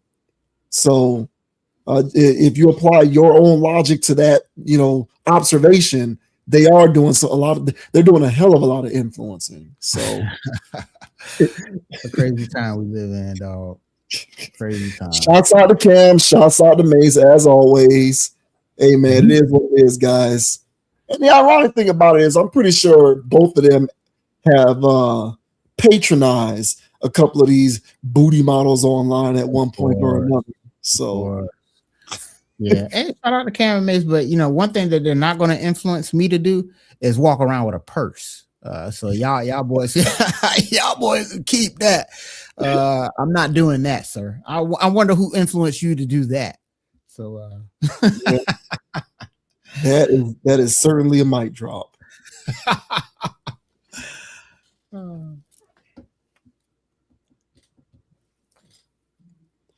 We move on to Sharon Moore, who, after being fired by the University of Michigan for a cause due to an inappropriate relationship with a staffer, there was a lot of fallout. He was up against felony charges on stalking and trespassing, but some good news came down the pike for Mr. Moore. He is pleading no contest to some misdemeanors, and as a result, a lot of those felony charges are being dismissed. So we don't know what the implication is for his career moving forward, but at least he is reaching this plea deal and getting these felony cases off of him. This says ex-Michigan coach Sharon Moore reaches plea deal, felony charge dropped. Former Michigan coach Sharon Moore reached a plea agreement with prosecutors Friday that significantly reshaped the criminal case tied to the events surrounding his December 2025 firing from the university. Moore appeared in Washtenaw County Court holding hands with his wife, Kelly Moore, as the agreement was announced. Rather than proceeding with a previously scheduled evidentiary hearing, attorneys from both sides announced they had reached a plea deal. They had reached a deal that allows Moore to plead no contest to 2 newly filed misdemeanor charges. Under the agreement, Moore will plead no contest to malicious use of a telecommunications device in a domestic relationship and trespassing. In exchange, prosecutors dropped the original charges against him, including a felony count of third-degree home invasion and misdemeanor counts related to stalking and unlawful entry. The case stems from December 10th, The same day, Moore was dismissed by the University of Michigan after officials determined he had engaged in an inappropriate relationship with a staff member. Investigators previously testified that Moore acknowledged the relationship had lasted roughly 2 years. Authorities allege Moore later went to the woman's apartment after the relationship ended. According to police reports, the staff member told investigators Moore entered the residence and at one point picked up a butter knife while threatening to harm himself. Moore was arrested later that day and went and spent 2 nights in jail before posting bond. During Friday's hearing, prosecutors said newly reviewed evidence led them to reconsider the original charges. After additional evidence has been presented, we do not believe there is sufficient proof to establish domestic violence. First Assistant Prosecuting Attorney Kati Rezmersky told the court, adding that the available evidence instead supports criminal misconduct connected to an intimate partner relationship. Moore briefly confirmed to the judge that he understood the charges and the implications of entering a plea of no contest, which allows a conviction without admitting guilt.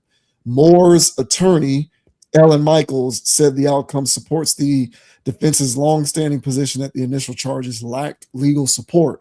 From the beginning, we maintained these charges were not supported by the facts or the law. Michaels said Moore did not comment as he left the court alongside his wife and attorney. Sentencing is scheduled for April 14th. The telecommunications charge carries up to 6 months in jail, while the trespassing charge carries a maximum of 30 days. So, yeah, what do you make of this development, man? I guess, considering what he was up against, he's kind of getting let off easy, I guess. I don't know. What are your thoughts? Yeah, I thought this guy was done after the arrest and all of that stuff. Like I thought that he would have no shot at a career. This looks like this still looks like he can go away possibly and come back some years later or whatever and have some small time job or whatever, possibly if he wants it. Because I thought he was absolutely done, especially with those felony charges and all of that stuff. Like I thought he was going to be serving time. But it was some interesting stuff that broke out during the hearings for this thing. It was inconsistencies with the police reports, the initial police reports. They were either withholding information or they made some gross assumptions about stuff, which therefore made some of the things that he was going to get charged for even harsher. There was also stuff around the language of him stalking her leading up to that, because he was her like immediate boss, so she has to report to him. So there was like there's like a fine line legally of him reaching out to her because she wasn't reporting to work. So him constantly reaching out, there's like a loophole with that. So yeah, I saw some clips with the lawyer, Sharon Moore's lawyer. She was in the court, doing gymnastics, bro. Like she was in that thing flipping. And so she was breaking down all of these various things. And then once I saw these clips and, I saw some people's commentary on it, I was like, you know what? Maybe this was a fishy situation. Maybe this was a strange situation where the explosiveness of the story hitting the waves of him being arrested, butter knives, home invasion, affairs, white woman, all of this stuff all of these things flying at once. This looked like a horrible situation for him, but and he had to be fired with cause. The last thing I'll say before I let you go is, even in the middle, like when we initially got this story and we covered it, I told you, man, I felt like, him getting fired with cause was the best way for Michigan to handle any payout. And I felt as though Sharon Moore, they didn't even want him to begin with, but with the hardball situation going on, and the spying and all this other stuff and possible suspensions or whatever, I felt like Sharon Moore was a stopgap in between for them to actually find somebody they really wanted. I don't think he was the best guy for the job. I felt as though he was just somebody to throw in a position to absorb, PR. I think they gave it to him because he beat Ohio State when they were expected not to. I think that was the catalyst for them giving him that job. I mean, maybe, but still, even then, they were in a PR nightmare, and I don't think they were in a position personally to hire the next candidate for the job, because they didn't know where they landed at as a program. Once they saw that they was getting a slap on the wrist for the spying, once they saw that the hardball thing was also a slap on the wrist, they were back to playing ball again. And it was only a matter of time before they allowed this guy that they just put in as a stopgap to ruin the program even further with actual losing and bad recruiting. So this is my theory. So I think that you either pay a guy out 30, 40 million or whatever it would be, or they get fired with cause. And I think they knew about his proclivities and they used that against him. And then it turned into this. And it actually turned out to be more sensational than it actually was, apparently, according to what was being, said in these hearings or what have you. I wasn't there, but at least from what I hear. But yeah, that's my take on this, man. I just think that he got himself in a bad situation. It all starts and ends with him. He should not have been doing that. You know what I'm saying? And so he found himself in this situation. But if what I was saying earlier was true about, the police omitting certain things or embellishing certain things in his situation, which is why they decided to turn and go in this direction, then I'm glad that came out, that things were either being embellished or held against him that actually didn't happen. And so at least he got that going for him. But he still, in my thoughts, is that he still put himself in a very wild position for him to even be here in a courtroom to begin with. So yeah, I guess it's just a bittersweet thing for Mr. Moore. But what are your thoughts, bro, of Sharon Moore pleading no contest and having all of his felony charges dropped? What are your thoughts, bro? Yeah, I did see that thing. I saw a little bit of what you were talking about with like the conflicting reports and, police possibly, fabricating information or something like that. I got a Twitter link from a buddy of mine. Shouts out to my boy Eddie. And I didn't click the article, but the link itself has a caption on it, and it says Sharon, former Michigan head coach Sharon Moore's felony charges dropped after judge ruled his mistress was not a victim of stalking. Evidence presented in court showed he was set up and cops withheld evidence. So I did see that. I pretty much echo all of your sentiments. I'm happy for the guy personally, and I hope that he can go on to have a career, whatever that may mean from this point moving forward, if for no other reason than the fact that as a man who believes in certain things and I cling to certain principles, it really does break my heart to see a man risk it all, essentially, because he is lacking in sexual discipline. It's just one of those things that bothers me. We see it all the time with athletes. We talk about Zion all the time. We're about to talk about Dwight Howard. Like, when you got so much going for you, have your career ended because of an injury, or have your career ended because of a freak accident. Like, I can even accept something like Jay Williams, where a motorcycle accident essentially ended his pro career. Give me injury, give me freak accident, give me, a tragic, untimely death. Give me something like Pat Tillman, deciding to go and enlist in the military. Give me a tragic accident, a plane crash, but don't give me you threw your whole career away because of some box. Like, it really grates my gears when I see stuff like that. And for all intents and purposes, it kind of looks like this guy was sexually undisciplined. And that doesn't necessarily mean don't do, I'm not here to be a moralist. Mm-hmm. So I am not suggesting that his sexual lack of discipline was due to the fact that he was having an extramarital affair. That's not what I'm on. I'm not trying to be a moralist. I'm not trying to litigate it in that way. I am merely saying if you're going to do stuff on the side, cover your bases and don't be sloppy about it. Do it in a responsible way. Have control of your house, bro.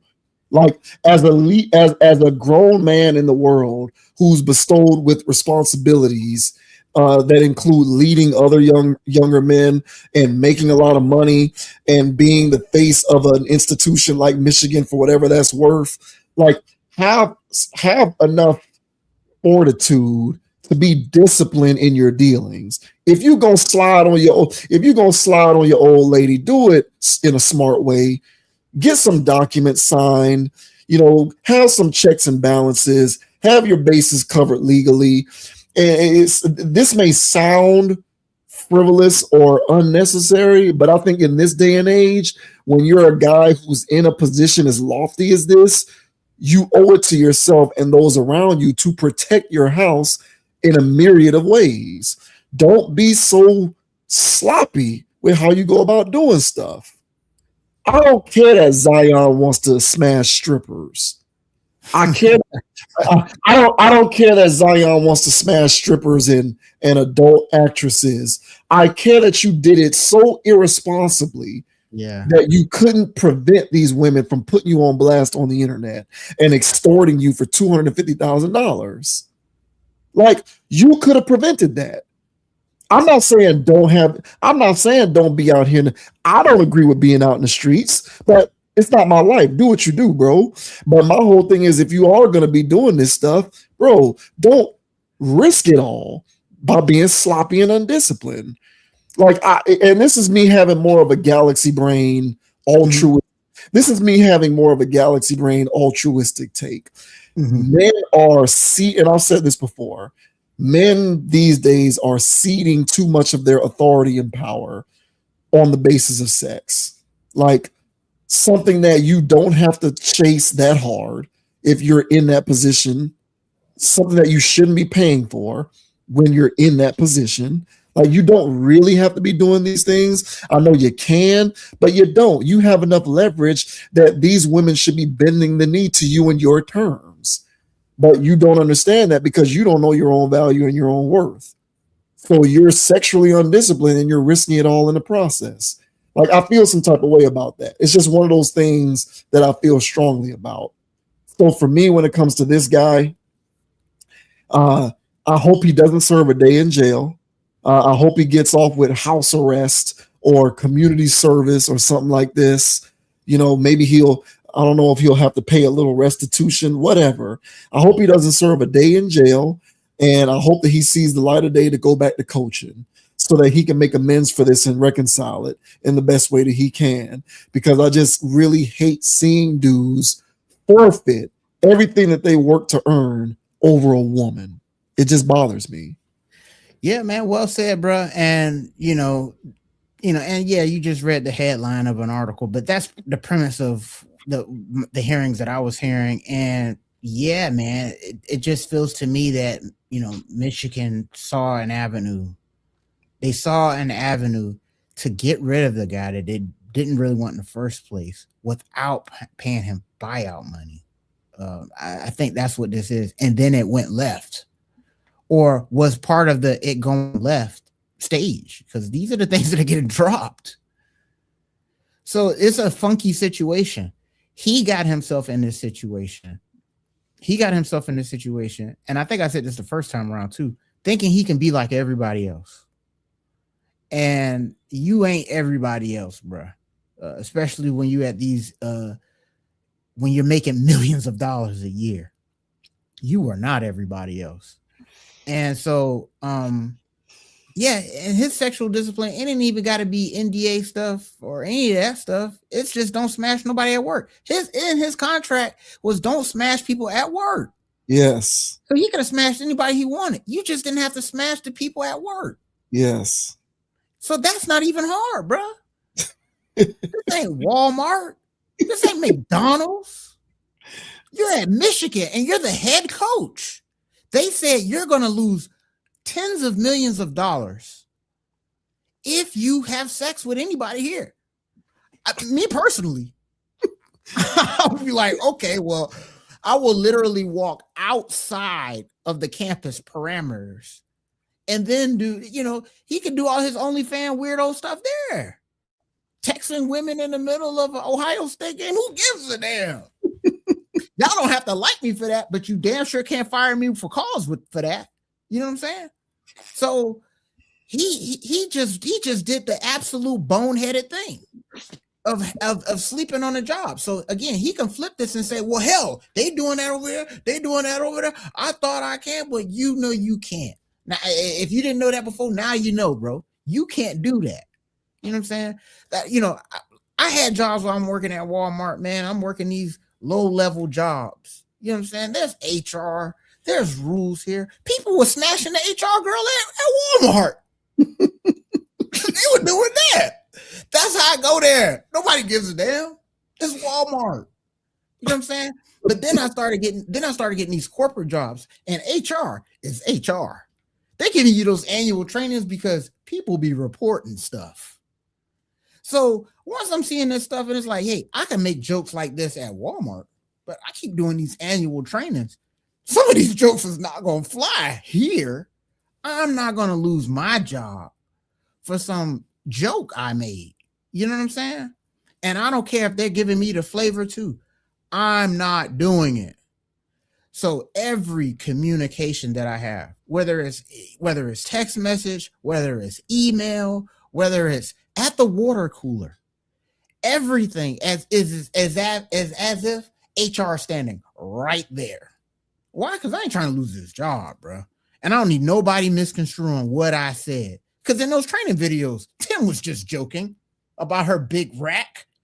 But then now this lady over here is complaining because Tim noticed her big rack and her peanut butter skin. Okay. So now Tim is on the axe because he made a simple observation. I'm not making that observation. Okay.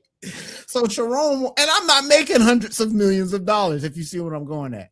So the lack of discipline, just to even be there with it, to go, I'm not jeopardizing tens of millions of dollars for this right here.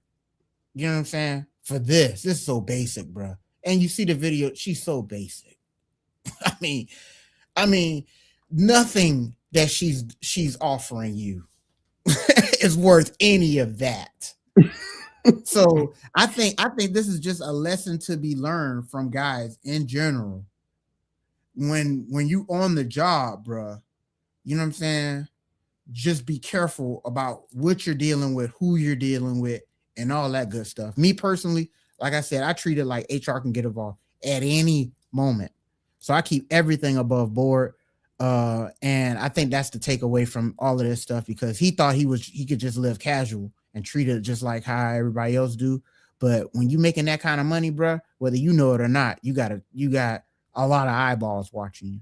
So I'm with you, bro. This whole situation does seem kind of funky, kind of wonky.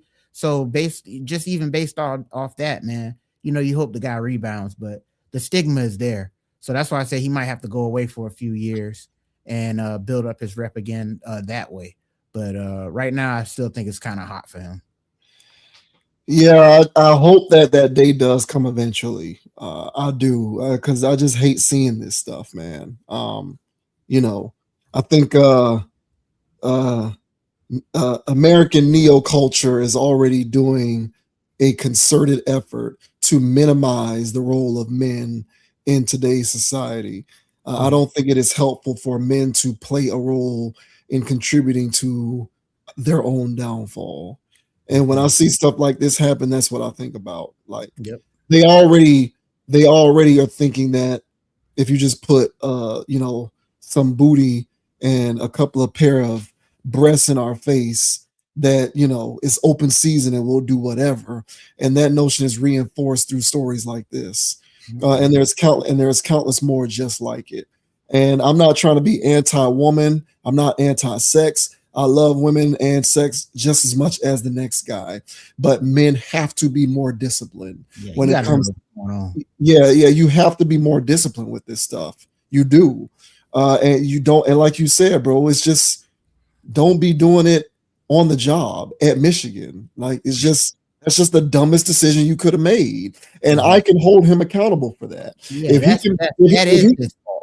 if he can be somebody out here who's earning a 5-year, $30 million contract, then I can hold you accountable for your lack of sexual discipline. I refuse to not do that because I believe men are most responsible for maintaining the fabric of society. And so I hold them to the highest standard. It just is what it is, man. And he had a 5-year, $30 million contract. He was being paid roughly $6 million annually, and his buyout would have been basically $14 million, which of course he will not see the light of day of, because due to him being fired for cause, he's not going to see a single dime. It pisses me off, bro. Like, I'm not saying keep it in the pants, man. I do think that you should keep it in the pants, but just be more discipline is very important. It's a very important life skill that humans should have, but I do think it's more important for men to have it. And so it sucks. I hate seeing this kind of stuff. And I just hope that he rebounds, because if he doesn't, then it'll just be another one bites the dust, falling victim to this kind of stuff. Yep. And if you're in these corporate spaces, bro, me personally, this is my suggestion. I just suggest you stay out the way at these corporate jobs. Just stay out the way. You know what I'm saying? If you so hard up, bro, just go to happy hour right after work. But don't be playing around at the job, because people be misconstruing stuff. You know what I'm saying? Or you're actually probably doing it and she don't feel comfortable with it. Who knows, right? But my thing is, man, just steer clear of these corporate jobs. Now, I'm not telling the people at Waffle House. Y'all know what y'all do on break time at Waffle House. All right. And at the Amazon warehouse. Y'all know how it is there. That ain't corporate. But if you had them corporate jobs, y'all better keep your head on the swivel. I say that. Good luck to Mr. Moore, man. He gonna need it.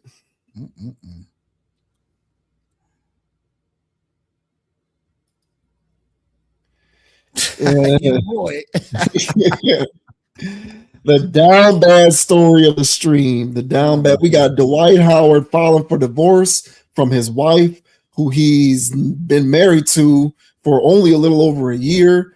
And this is all in the wake of her hopping online on social media to talk about his apparent drug abuse problem and the fact that he called Child Protective Services to have her child removed from the house. So this is a very bizarre story involving Mr. Dwight Howard. This says Dwight Howard files from divorce after wife Amy Luciani made shocking accusations in emotional plea. Dwight Howard has filed for divorce from his wife Amber Howard, aka Amy Luciani. News of the filing, which happened on March the 9th, comes on the heels of Luciani taking to social media over the weekend to share an emotional video in which she claimed their daughter was taken by CPS and that the former NBA player has a drug problem. The couple tied the knot back in January 2025. In Monday's filing, Howard says that he and Luciani are living in a bona fide state of separation with no hope of reconciliation. The marriage is referred to as irretrievably broken. The former NBA star is asking for his separate non-marital property. In addition to the divorce filing, a mutual restraining order was filed, which prevents both sides from harming each other or any of their children, selling any property except in the ordinary course of business, canceling each other's insurance, or disconnecting any utilities. Luciani previously filed for divorce in July of last year, but voluntarily dismissed the case a month later. As mentioned, Luciani released posts over the weekend where she made claims that Howard needs help for substance abuse issues and also blamed him for calling CPS multiple times, which she said resulting in her daughter being taken away. In the aftermath, another former romantic partner of Howard's, Royce Reed, took to social media to make clear that Luciani's complaints mirror ones she has been making for years. In her messages, Reed appeared to be speaking directly to Luciani, who she said had previously been dismissive of her complaints about Howard. "Are you serious right now?" Reed asked. "You called me crazy, right? You said I was jealous. You said I wanted him when it's always been about the damn kids. And now you want to sit here and cry and sit here and be like, it's because what everybody else did to him. No, it's because of what he does to other people. I was just the first one. I was collateral damage."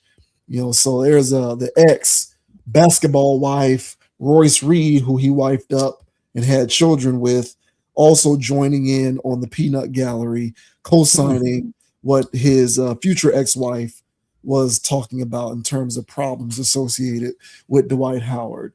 So this is certainly not a good look for Dwight Howard, to say the least. Your thoughts on what is going on with Dwight Howard at this time? Absolutely wild story. And I'm sure you saw the clip of her displaying the powder that Dwight is allegedly using. Yeah. She seemed to have the bulk of it in her hands. All right.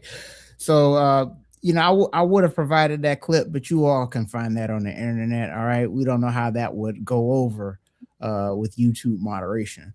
Right. But yeah, there's a clip out there where her holding a big bag of powder, pouring some in her hand. All right. Then proceeds to wipe her nose because she's tearing up.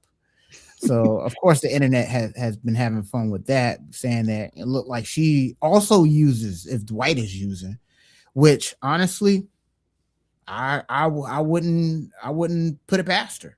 She looked pretty comfortable with that stuff in her hands. Now, but here's the thing: the CPS getting called, taking your kids, that's wild business, man. This is wild stuff. So last year, okay, because I had to refresh my memory, I felt like we did a story on these two already, and I felt like we already did a story with them getting divorced. So we did. So as the article mentioned, I guess she reneged on it like a week or so later. I guess, they were able to reconcile it. But I'm sitting here watching our commentary on it, and we hit this on the head, bro. We hit this on the head. And I said that, Dwight shouldn't be getting married because he does irreconcilable things.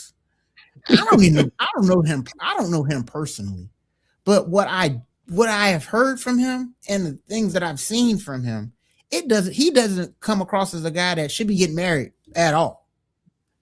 And so we were seeing that as, oh, they're getting divorced 6 months in, told you so, type of video. And we started to go down the rabbit hole of, why would a man like Dwight even want to get married in the first place? This is just chickens coming home to roost for him. And now here we are 6 more months later, where it really done hit the fan. It really done hit the fan. And if she was trying to get out of this, mid last year, and it only took this long for her to be going on live with bags of drugs in her hand and having her kids taken away from CP. Boy, that is a hell of a dude, bro. Like, if he got women doing that, I don't know what's going on in that house. And it does make that Reed lady look like a prophet, because everybody was just calling her crazy. Well, now, is she the crazy one? Or is it Dwight? Is Dwight the mastermind sociopath, man, that has everybody going in spirals, having Diddy-esque parties, baby oil flying all over the place while they're and now we're introducing hardcore drugs, possibly. This is a wild situation. So all in all, bad news for Dwight Howard.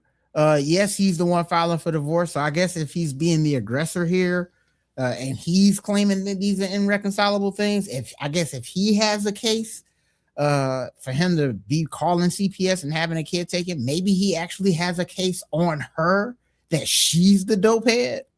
Oh boy, what a crazy situation. So all in all, man, I just think this remains as a cautionary tale for any dude out there that is with the cap action, that's saying, hey man, I want to get married, but you really not about that, and deep down bro. But I don't know if it's to appease the people, to appease family, or some weird part about yourself that feel like you get validation from having a wife. If you ain't about that, bro, don't do it. Unless you end up like Dwight Howard 1 year later in an utter mess that everybody's in their business of. But what are your thoughts, bro, on Dwight Howard filing for divorce just a year after marrying this Luciani woman? What are your thoughts, bro? Well, he's a repeat offender because he was married to the Royce girl, and that also ended in flames. So, as much as I would love to sit here and point the finger at the woman, that would go against all my core principles when I say that the man is the head and therefore most responsible. I have to be consistent with that and look at Dwight. I agree with you. He had no business being married, but that goes without saying. I think we were both echoing those sentiments when we talked about this months ago. It just doesn't seem to make sense. I'm not in their household, so I'm not sitting here trying to speculate what is or is not true. It is unusual for the man to file divorce. To be honest with you, it kind of leads me to believe that where there's smoke, there's fire with him.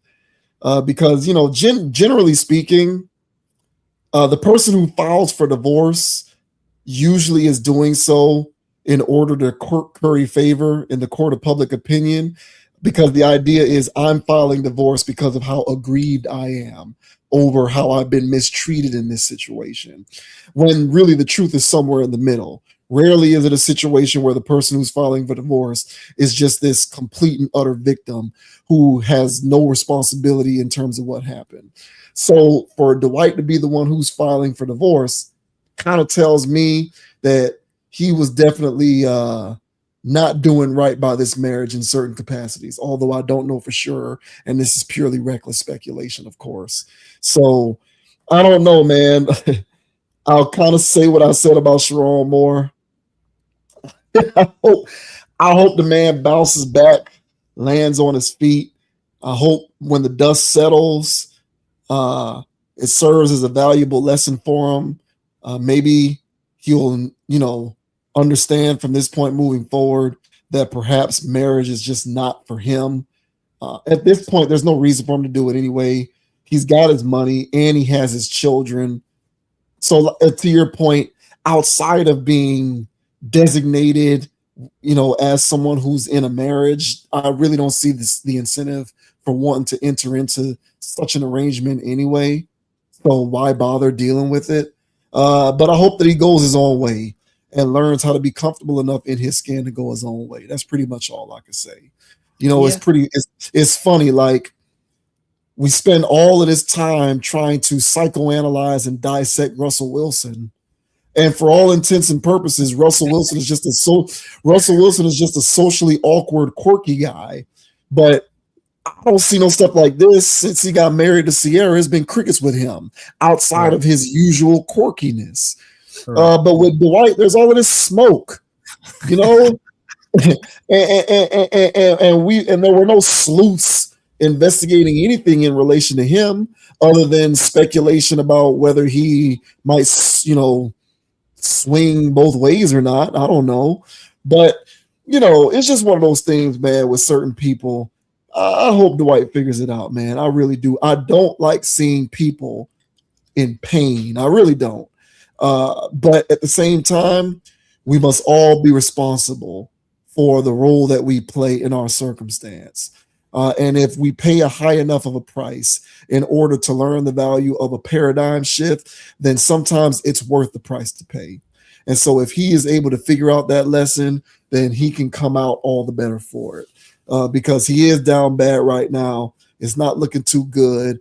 And anytime we do, it seems like anytime we trend towards talking about Dwight Howard being down bad, it has something to do with a woman, or it has something to do with marriages, or both.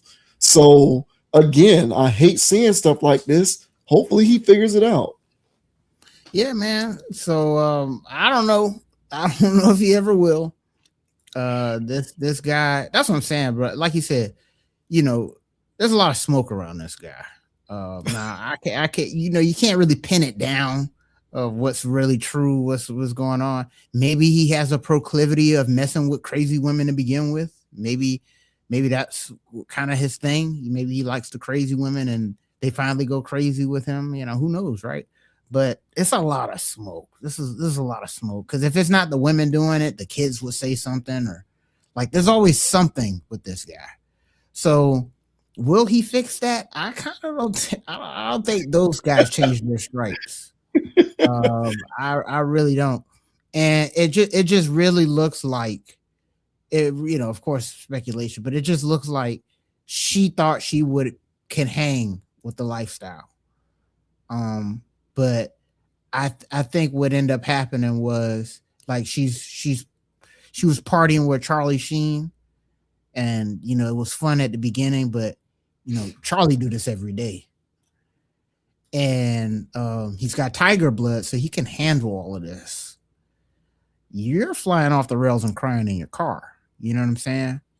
So at this point, I think that she thought she could handle it, the lifestyle, and I think the lifestyle was just too much for her, honestly. And it probably did get to the point where he's like, man, I gotta call CPS because she ain't even taking care of the kids. I hope so. Yeah, I think that's what happened here. Now, of course, reckless speculation, but that's what it feels like. And I think that's why she had her episode in the car holding the drugs. Like, he does this. And it's like, okay, girl, but you look like you strung out on this too. And why would CPS have to get called in the middle of nowhere? So I don't know, man.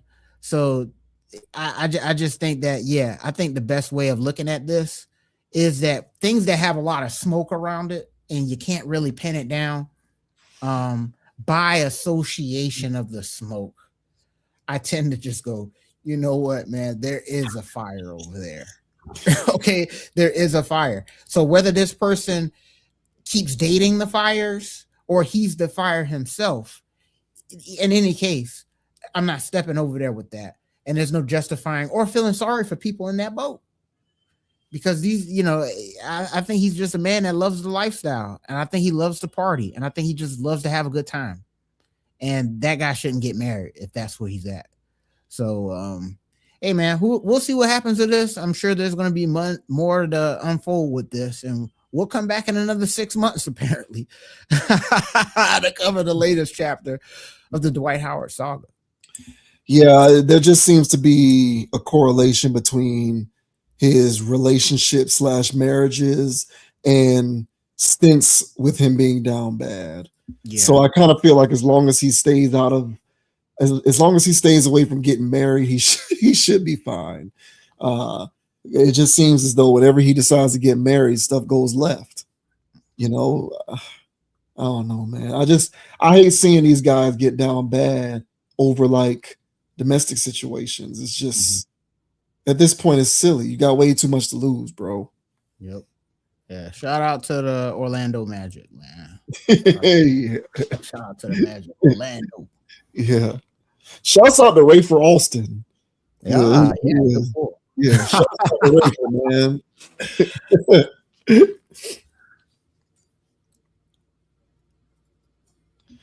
And last but not least, we get into some beef, no pun intended, between McDonald's, Burger King, and Wendy's.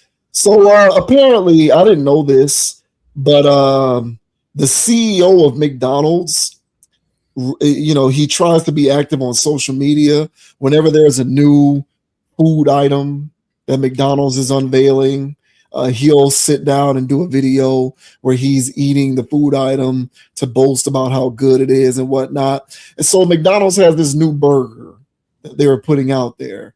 It's called the Big Arch. I think something like that. We're gonna play the article or show the article, and the Mr. McDonald's CEO guy is eating the burger, talking about how good it is, but it it wasn't resonating. The video just doesn't resonate, and the internet was kind of calling it out. And McDonald's competitors, namely Burger King and Wendy's, caught wind of how the video didn't resonate, and so they decided to basically troll McDonald's and the McDonald's CEO in that video over it appearing as though Mr. McDonald's CEO doesn't even like the taste of his own food. And so now there's this back and forth going on between the three of these companies, with them trying to show the rest of the world, or at least the internet, how much better their food is and how much more they enjoy their own food juxtaposed to McDonald's or vice versa. So this is just capitalistic trolling at its finest, if you ask me. We're going to pull this up real quick. So this says McDonald's and Burger King beef over CEO's viral video. The food fight started last month when McDonald's CEO Chris Kempczinski posted a video of himself eating the fast food giant's new Big Arch burger on social media. The video was to promote the new product, which was released on Tuesday. That's a big bite for a big arch, Kempczinski said, holding up the burger with a negligible bite mark. The video went viral for the apparent discrepancy. Social media users also started questioning if Kempczinski finished the burger for lunch, as he said he would in the video. This almost feels dystopian. He's acting like he's afraid of it. And just to call it a product, one user wrote, it just feels incredibly alien. Makes me second guess eating McDonald's. Also, that did it for you.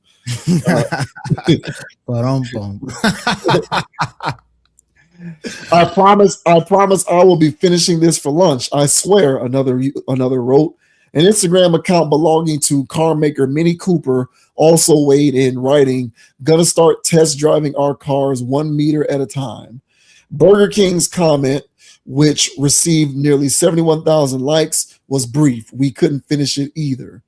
Then on Tuesday, the day the Big Arch was released, Burger King posted a video of its president, Tom Curtis, eating its signature Whopper cheeseburger on Instagram. "Thought we'd replay this," Burger King wrote in the caption. This the Burger King guy, right? So here's the Burger King guy.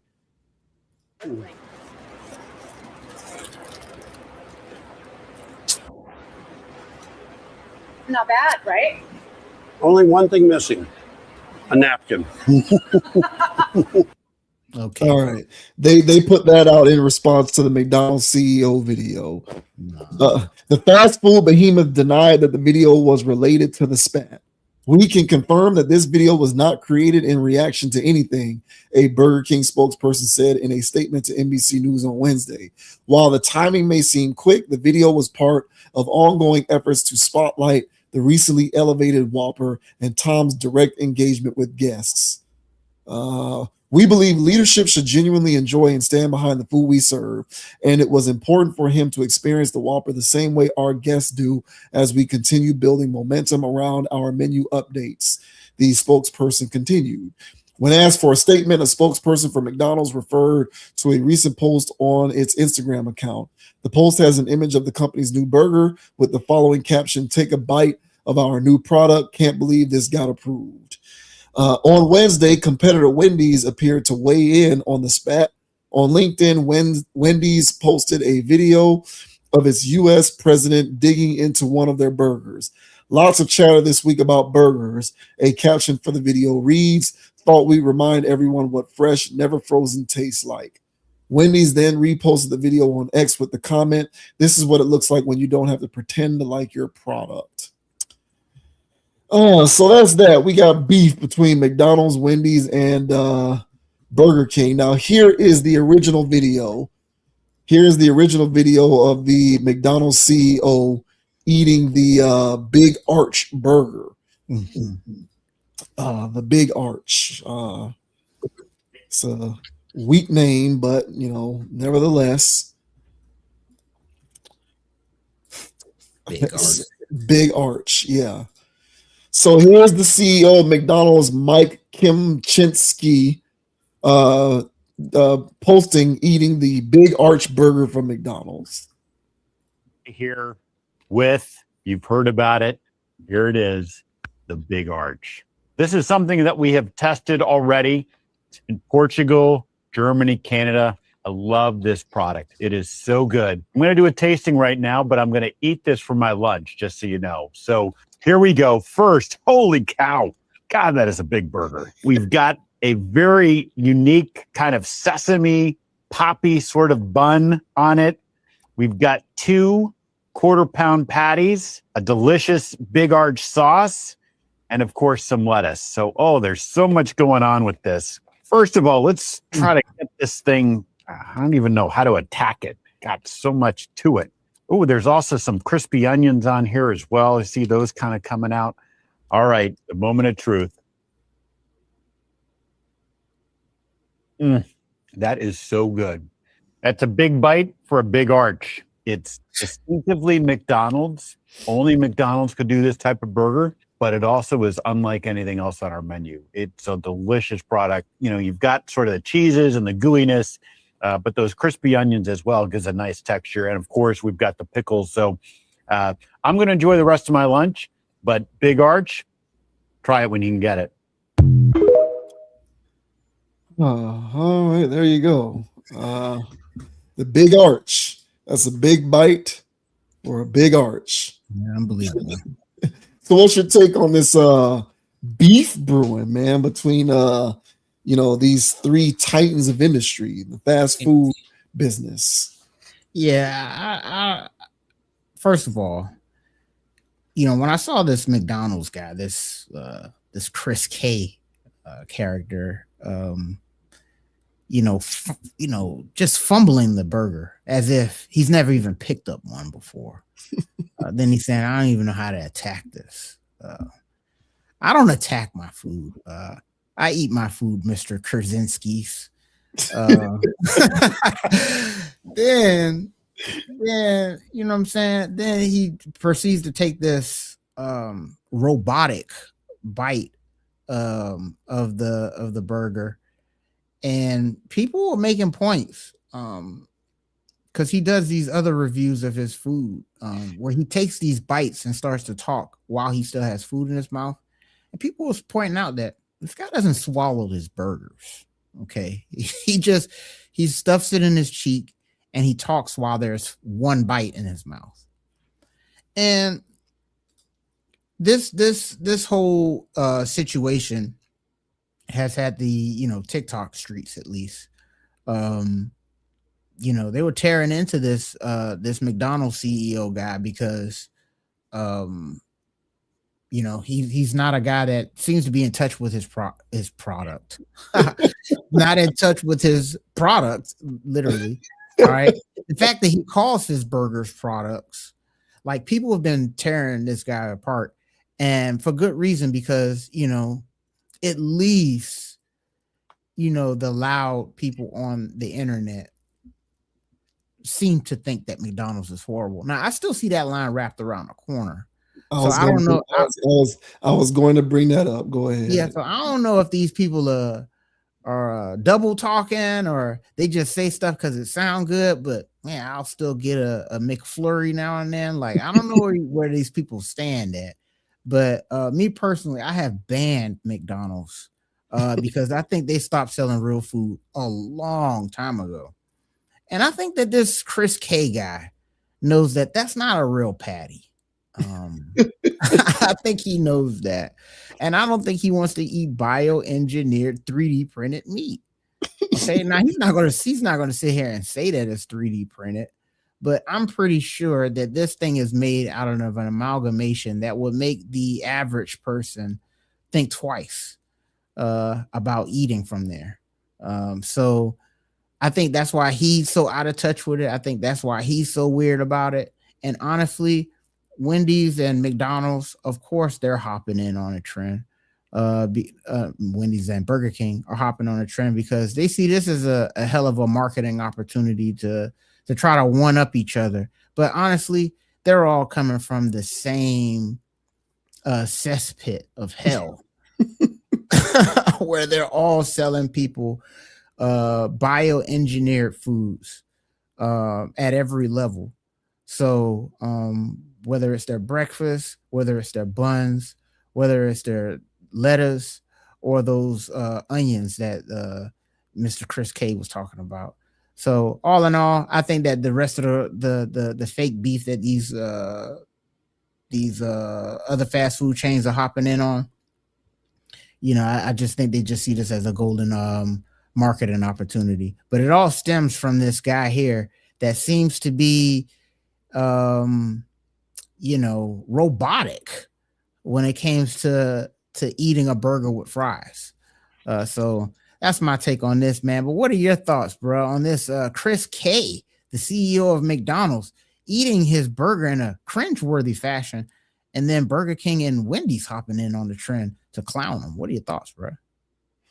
Shouts out to Dudley on the chat. Dudley says the CEO bite wars is either the peak or low point of humanity. Not sure yet. Either way, it feels like humanity is sprinting nowhere fast. Well, hard to argue that. Yeah, I agree with that. He also said, he later said, I guess he's talking about this Chris K guy. He later said he eats McDonald's every day, and the bite was small because he already had one for lunch. Well, wow, the glove don't fit, huh? That is BS if I've ever heard BS right there. The internet has a lot of boulets on it. There are a lot of boulets online. There must be. Now, you know, you get online and you get all of these self-righteous people who wax poetically about how bad fast food is, how you should be eating organic, make sure you exercise every day, don't eat this, don't do that, don't consume this, don't drink this, don't smoke this. If you're going to smoke this, smoke this. There's a lot of boulets online. People who talk like this, but as soon as they put the phone down, they're going right to the drive-thru. I firmly believe that. People are full of crap. And the only reason why I bring that up is because despite all of the effort, because you brought it up and you make a great point, I was going to go there. There's so much chatter online about how not good for you fast food is. There's so much noise on the internet about how not good for you McDonald's specifically is. Yet McDonald's finished the year in 2025 with revenue of $26.89 billion, marking a 3.72 increase from the 25.92 billion recorded in 2024. It seems as though not only is consumption of McDonald's not on the decline, it seems to be increasing based upon these numbers, which is contrary to the internet chatter, which suggests people are leaving fast food behind in droves, not according to the data. So there are some boulets online lying their behinds off about how they do or do not eat this stuff. All right, because there's no way that these places should still be making this kind of money year over if it were true that people were not going to these places. And McDonald's has a lot to protect.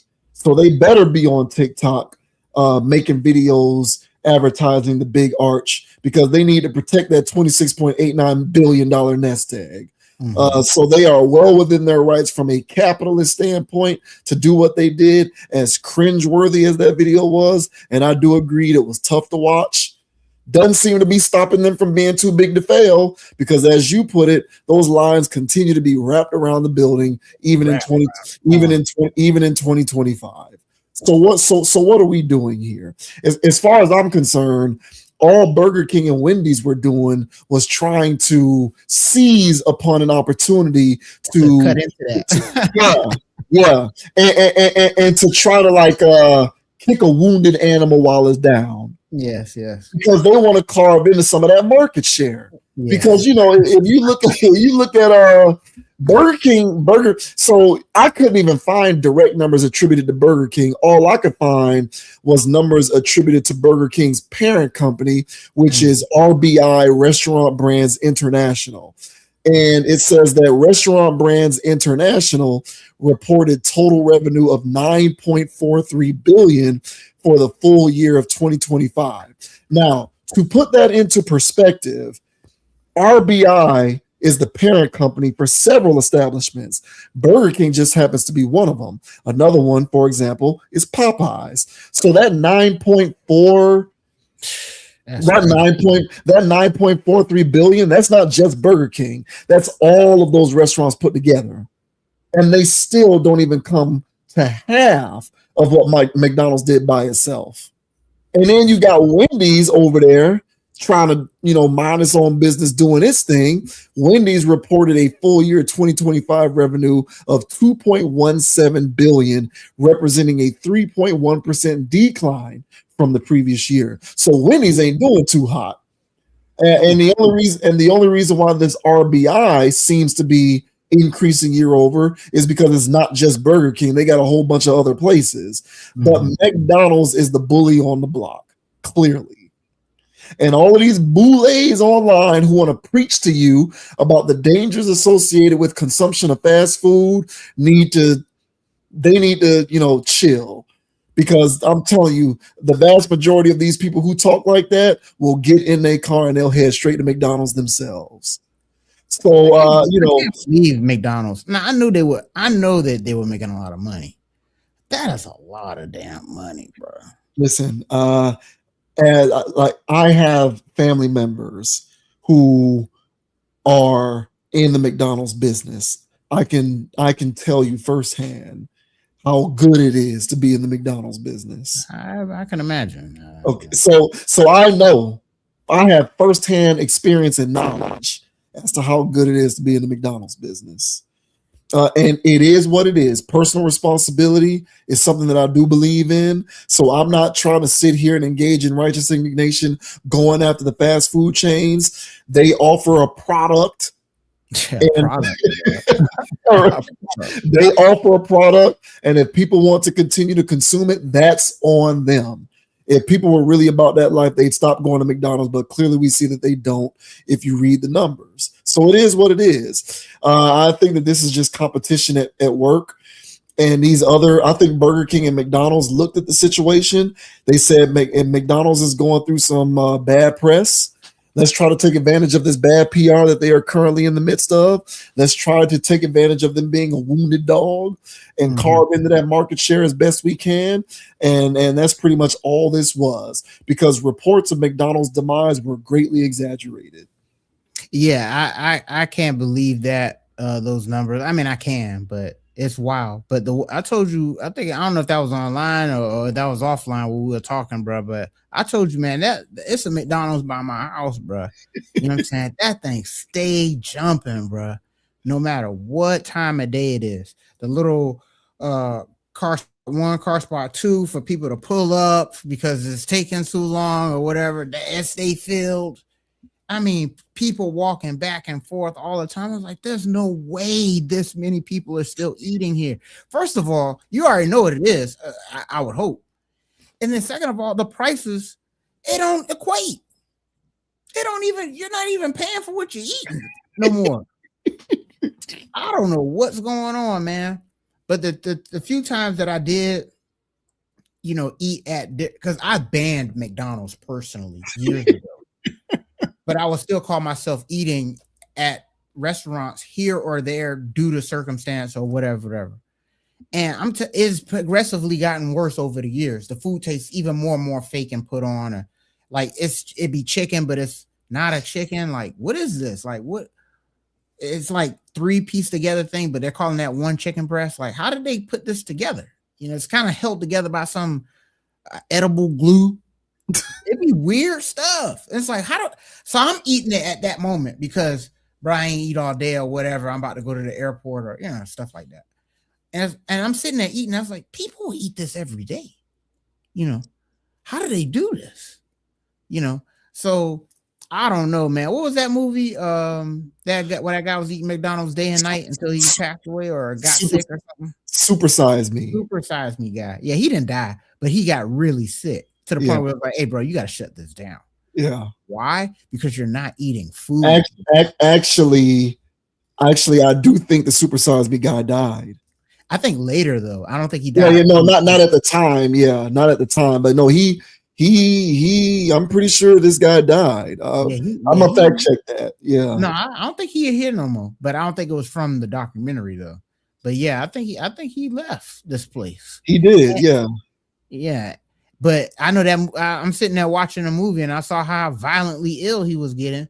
And even then, what was that? 2007, 8? Like how many years ago was that? 20 some years ago.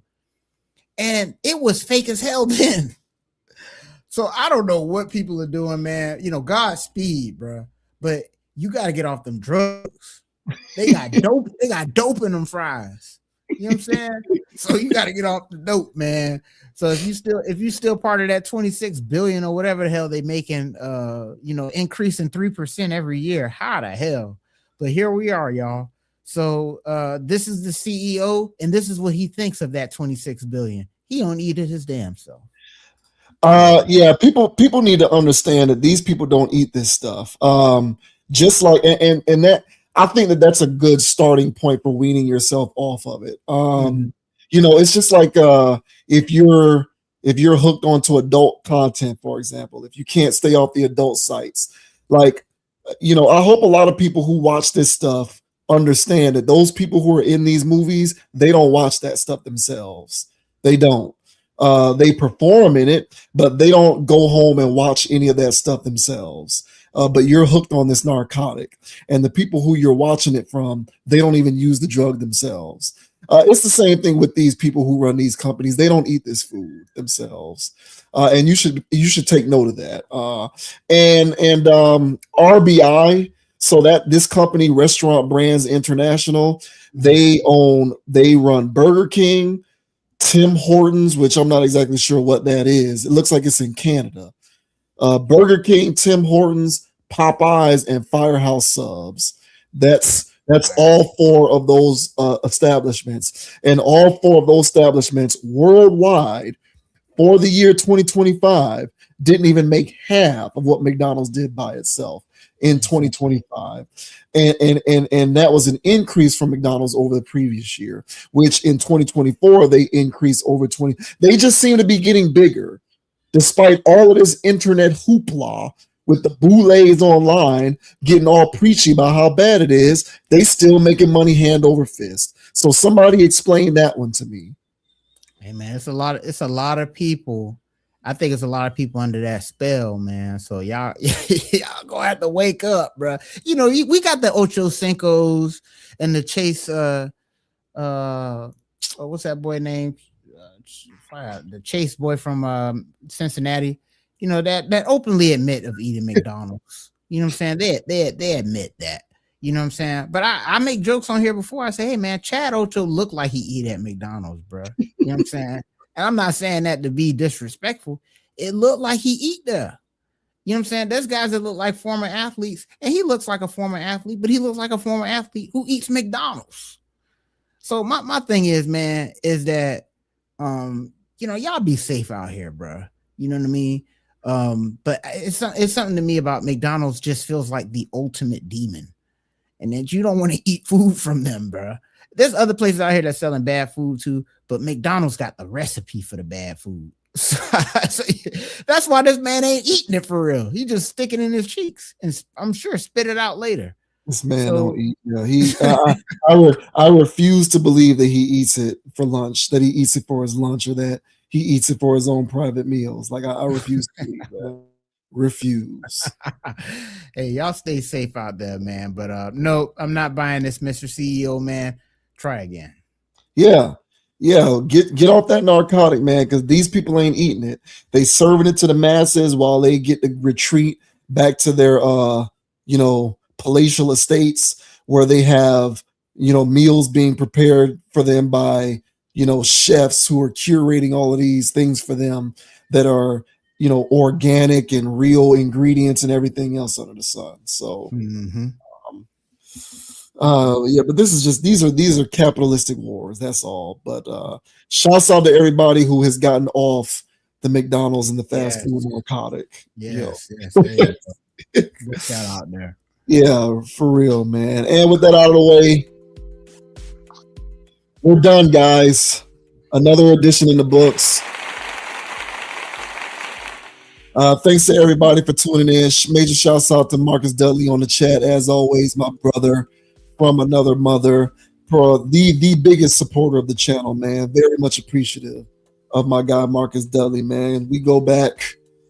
Me and Marcus at this point must go back at almost 20 years at this point. Like late 2000s is when I met Marcus Dudley. So shouts out to Marcus Dudley, man. But yeah, folks, as always, man, Amazon Music, Spotify, Apple Podcasts, download the podcast. Check us out on TikTok and Instagram at Con Approach. Check me out on Instagram at JVWins, JVWINS. As I always like to say, man, don't be a group thinker. Have a mind of your own. Think for yourself. Do not let these people tell you Magic City Monday is a good idea. Do not let these people tell you that it is okay to eat McDonald's every day. Get off that narcotic. Have a mind of your own. Think for yourself. Let tomorrow be a better day than today was. And until next time, we'll catch y'all on the flip side. Do that to end our episode, bro. Hey, it froze on my end, but we back, bro. But hey, man, the name is Dogon SS, by the way. Skr. And you can find me on Instagram at Dogon_SS, on YouTube, DraftKings, MySpace, Meta, Facebook. Hell, man, if McDonald's got a social media network, I might be on there too, man. Hey, if it's a social media network, man, Dogon_SS is out there. Make sure you guys like, subscribe, and follow, and all that good jazz. And as I say every week, guys, we greatly appreciate you all for watching this video. All right, liking, sharing, consciously leaving comments, man, because without y'all, there is no us out here weekly crushing it. So join us when we do this every week. All right. And as I say, guys, don't be too high, don't be too low. Keep it calm, keep it chill, keep it player. And don't let anybody get you off your pivot. So until next week's episode, ladies and gentlemen, I still got more rings than Robert Ory. We'll see y'all in the next episode. Yeah. That's right. Check out more content on the channel library. We very much appreciate it. Like, subscribe, leave a comment. Like and subscribe and leave a comment as well on other videos too. We do engage. Thank you very much for the patronage. We could not be more thankful. Until next time, folks, we are out. Later. Yeah, bro. I can't believe I exploded on Killer Mike. Like,